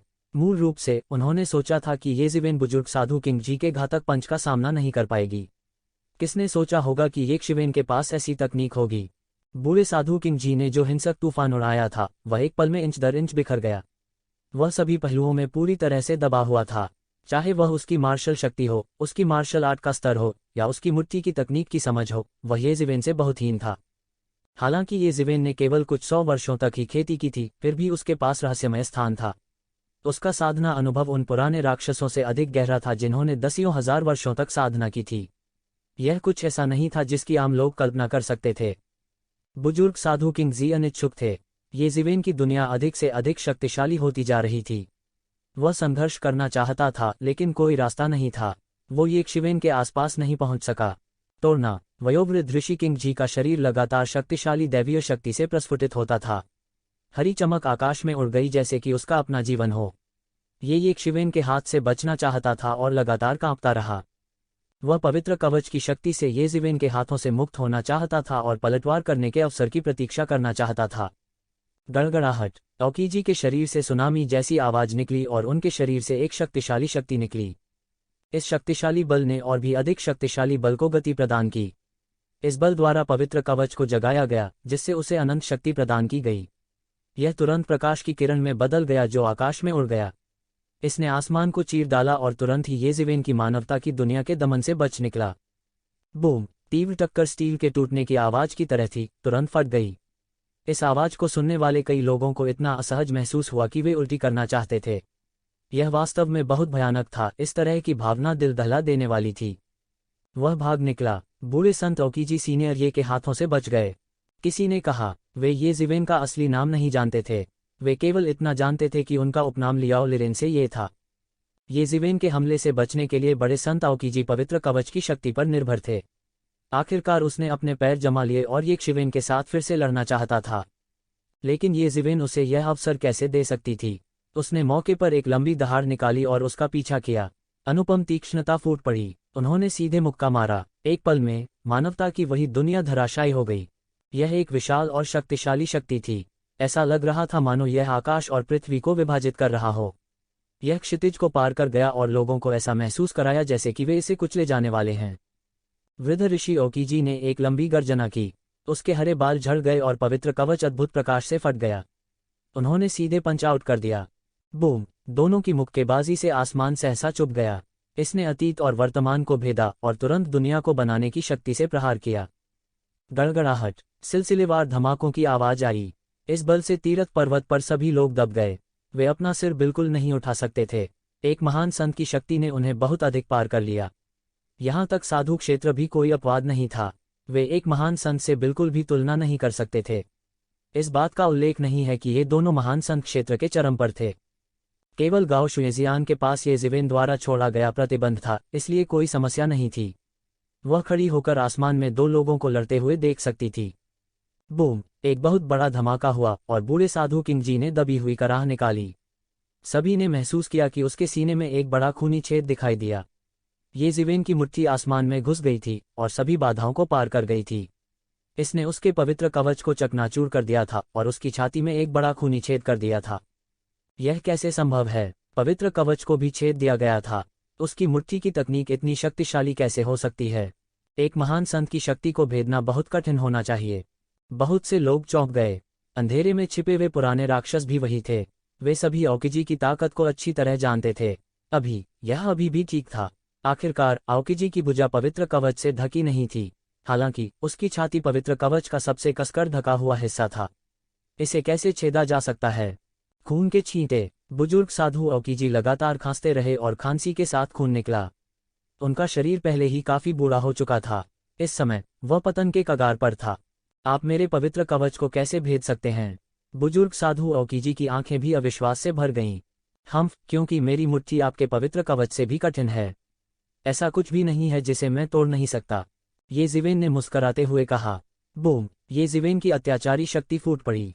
बड़े ऋषि ओकीजी को लगा जैसे उन पर बिजली गिर गई हो। उसका पूरा शरीर अकड़ने वाला था। बूम! ये जिवेन की मुट्ठी फूटकर निकल गई और शून्य में घुस गई। यह ऐसा था मानो उसने इतिहास की लंबी नदी के दूसरे छोर से सीधे बमबारी की हो। यह इतना मजबूत था कि आम लोग इसे समझ नहीं पाए। यह किस प्रकार की शक्ति है? यह बहुत डरावना है, किसी ने कहा। फिर उन्होंने केवल ये जिवेन की मुट्ठी को सीधे बुजुर्ग संत ओकीजी के पवित्र कवच को चकनाचूर होते देखा। बुजुर्ग साधु ओकीजी के सामने उनकी मुट्ठी 3 इंच रुक गई। बड़े ऋषि ओकीजी की धुंधली आंखें एक दुर्लभ स्पष्टता के साथ चमक उठीं। उस समय उसने लगभग सोचा कि वह मर चुका है। वह इस पंच को बिल्कुल भी ब्लॉक नहीं कर सका। पफ! उसने मुंह भर खून उगल दिया। उसकी आंखें बहुत धुंधली हो गईं। तुमने मुझे क्यों नहीं मारा? तुम्हें खुशी होनी चाहिए कि तुमने कहा कि तुम खत पढ़ने आए हो, न कि खून खराबा काटने। येक्षिवेन ने बुजुर्ग संत ओकीजी की ओर देखा और ठंडी मुस्कान के साथ कहा। केवल अभी हर कोई समझ गया था कि येक्षिवेन दुष्ट भूत दादी और जिया किंगशान के साथ राक्षसों को क्यों मारना चाहती थी। वे गाओ शुएक्सियान को मारना चाहते थे। स्वाभाविक रूप से उन्होंने येक्षिवेन के उल्टे पैमाने को छू लिया था। ये सिवेन तीर्थयात्री महल की देखभाल नहीं कर सकती थी। ऐसा ही एक हादसा पिलग्रिमेज पैलेस में हुआ था। अब ये लोग वास्तव में रक्त रेखा को तोड़ना चाहते थे। इससे येक्षिवेन पूरी तरह से नाराज हो गई। मैं समझ गया, मैं हार गया। बुजुर्ग ऋषि ओकीजी ने मुंह भर खून खांसते हुए कहा, आज मुझे भ्रम हो गया था। मैं इसके लायक हूँ। इस मामले का अब मुझसे कोई लेना देना नहीं है। मैं जा रहा हूँ। बुजुर्ग ऋषि ओकीजी डगमगा गए और धीरे धीरे शून्य में गायब हो गए। दूसरी तरफ जिया किंगशान के साथ राक्षसों का मालिक भागने वाला था। ये जिवेन ने जोर से कहा, क्या मैंने कहा था कि तुम जा सकते हो? क्या तुम अब भी हम सबको मारना चाहते हो? जिया किंगशान के साथ राक्षसों का मालिक गुस्से से दहाड़ा। तो क्या हुआ अगर मैं करता हूँ? तुमने कई बार ऐसा किया है। अब तुम मेरे सामने निर्दोष होने का नाटक कर रहे हो। मैं बंदरों को चेतावनी देने के लिए मुर्गे को मारना चाहता हूँ। मैं देखना चाहता हूँ कि कितने लोग यह परखना चाहते हैं कि उनकी गर्दन सख्त है या मेरी तलवार सख्त है। ये जिवेन ने कहा। जिया किंगशान के साथ राक्षसों के बॉस का चेहरा लाल था। वो येक्षिवेन की बातों से पूरी तरह से आग बबूला हो गया। यह बस बहुत ज्यादा था। वह न केवल उन सभी को मारना चाहता था, बल्कि बंदरों को चेतावनी देने के लिए मुर्गे को भी मारना चाहता था। वह बलि का मुर्गा बन गया था। वे एक सम्मानित महान संत थे। ब्लड क्रो आर्कबिशप की तरह छल के माध्यम से महान संत क्षेत्र में प्रवेश करने वाले व्यक्ति के विपरीत वह एक वास्तविक महान संत क्षेत्र था। अब उसे हेय दृष्टि से देखा जा रहा था। हालांकि उसके सामने वाले व्यक्ति में वास्तव में इतनी ताकत थी। वह नहीं जानता था कि येक्षिवेन के लिए वह मुर्गे से अलग नहीं था। बंदरों को सावधान करने के लिए मुर्गे को मारना। बेशक उसे अंधेरे में रहने वाले बंदरों को डराने के लिए कुछ शक्तिशाली मुर्गियों को मारना पड़ा। अगर वह ऊर्जा की परवाह नहीं करता तो उसके लिए इन सभी पुराने साथियों को अंधेरे में मारना मुश्किल नहीं होता। हालांकि उसने अचानक इसके बारे में सोचना बंद कर दिया। उसने आज काफी मारा था। जब वह बड़ा हुआ तो बाकी सब जियोक्सियन पर छोड़ देगा। उसे विश्वास नहीं था कि वह एक गरिमामयी परमेश्वर एक योग्य शिष्य को शिक्षा नहीं दे सकता। मैं तुम्हारे साथ लड़ूंगा। जिया किंगशान के साथ राक्षसों का मालिक दहाड़ता है। वह ये जिवेन पर झपटने वाला था, लेकिन महत्वपूर्ण क्षण में वह जल्दी से पीछे हट गया और विपरीत दिशा में भाग गया। बेवकूफ, क्या तुम्हें लगता है कि तुम बच सकते हो? येक्षिवेन ने बिल्कुल भी हार नहीं मानी। वह आगे बढ़ा और देवदूत की तलवार अचानक प्रकट हुई। यह एक अद्भुत तलवार की रोशनी में बदल गया और आगे की ओर धमाका हुआ। बूम! जिया किंगशान के साथ राक्षसों के बॉस को एंजल की तलवार से मौके पर ही चोट लग गई थी। उसके पास अपनी रक्षा के लिए संत किंग जी का पवित्र कवच नहीं था। वह मौके पर ही चिल्लाया और एंजल की तलवार से मारा गया। उनका भौतिक शरीर फटकर आकाश में बिखर गया। अंधेरे में बैठे वे बूढ़े पूरी तरह से चौंक गए। जाहिर है, बंदरों को चेतावनी देने के लिए मुर्गे को मारने के ये जिवेन के तरीके का बहुत अच्छा प्रभाव पड़ा। वे येक्षिवेन से पूरी तरह से डर गए थे। ये जिवेन ने आसानी से कई महान संतों के सिर काट दिए, जिससे वे पूरी तरह से डर गए। जिस साधना पर उन्हें गर्व था वह येक्षिवेन के सामने कुछ भी नहीं था। येक्षिवेन को इसके साथ धमकी देना तो दूर की बात है। येक्षिवेन से उन्हें पूरी तरह से खतरा था, लेकिन उन्हें इसे सहना पड़ा।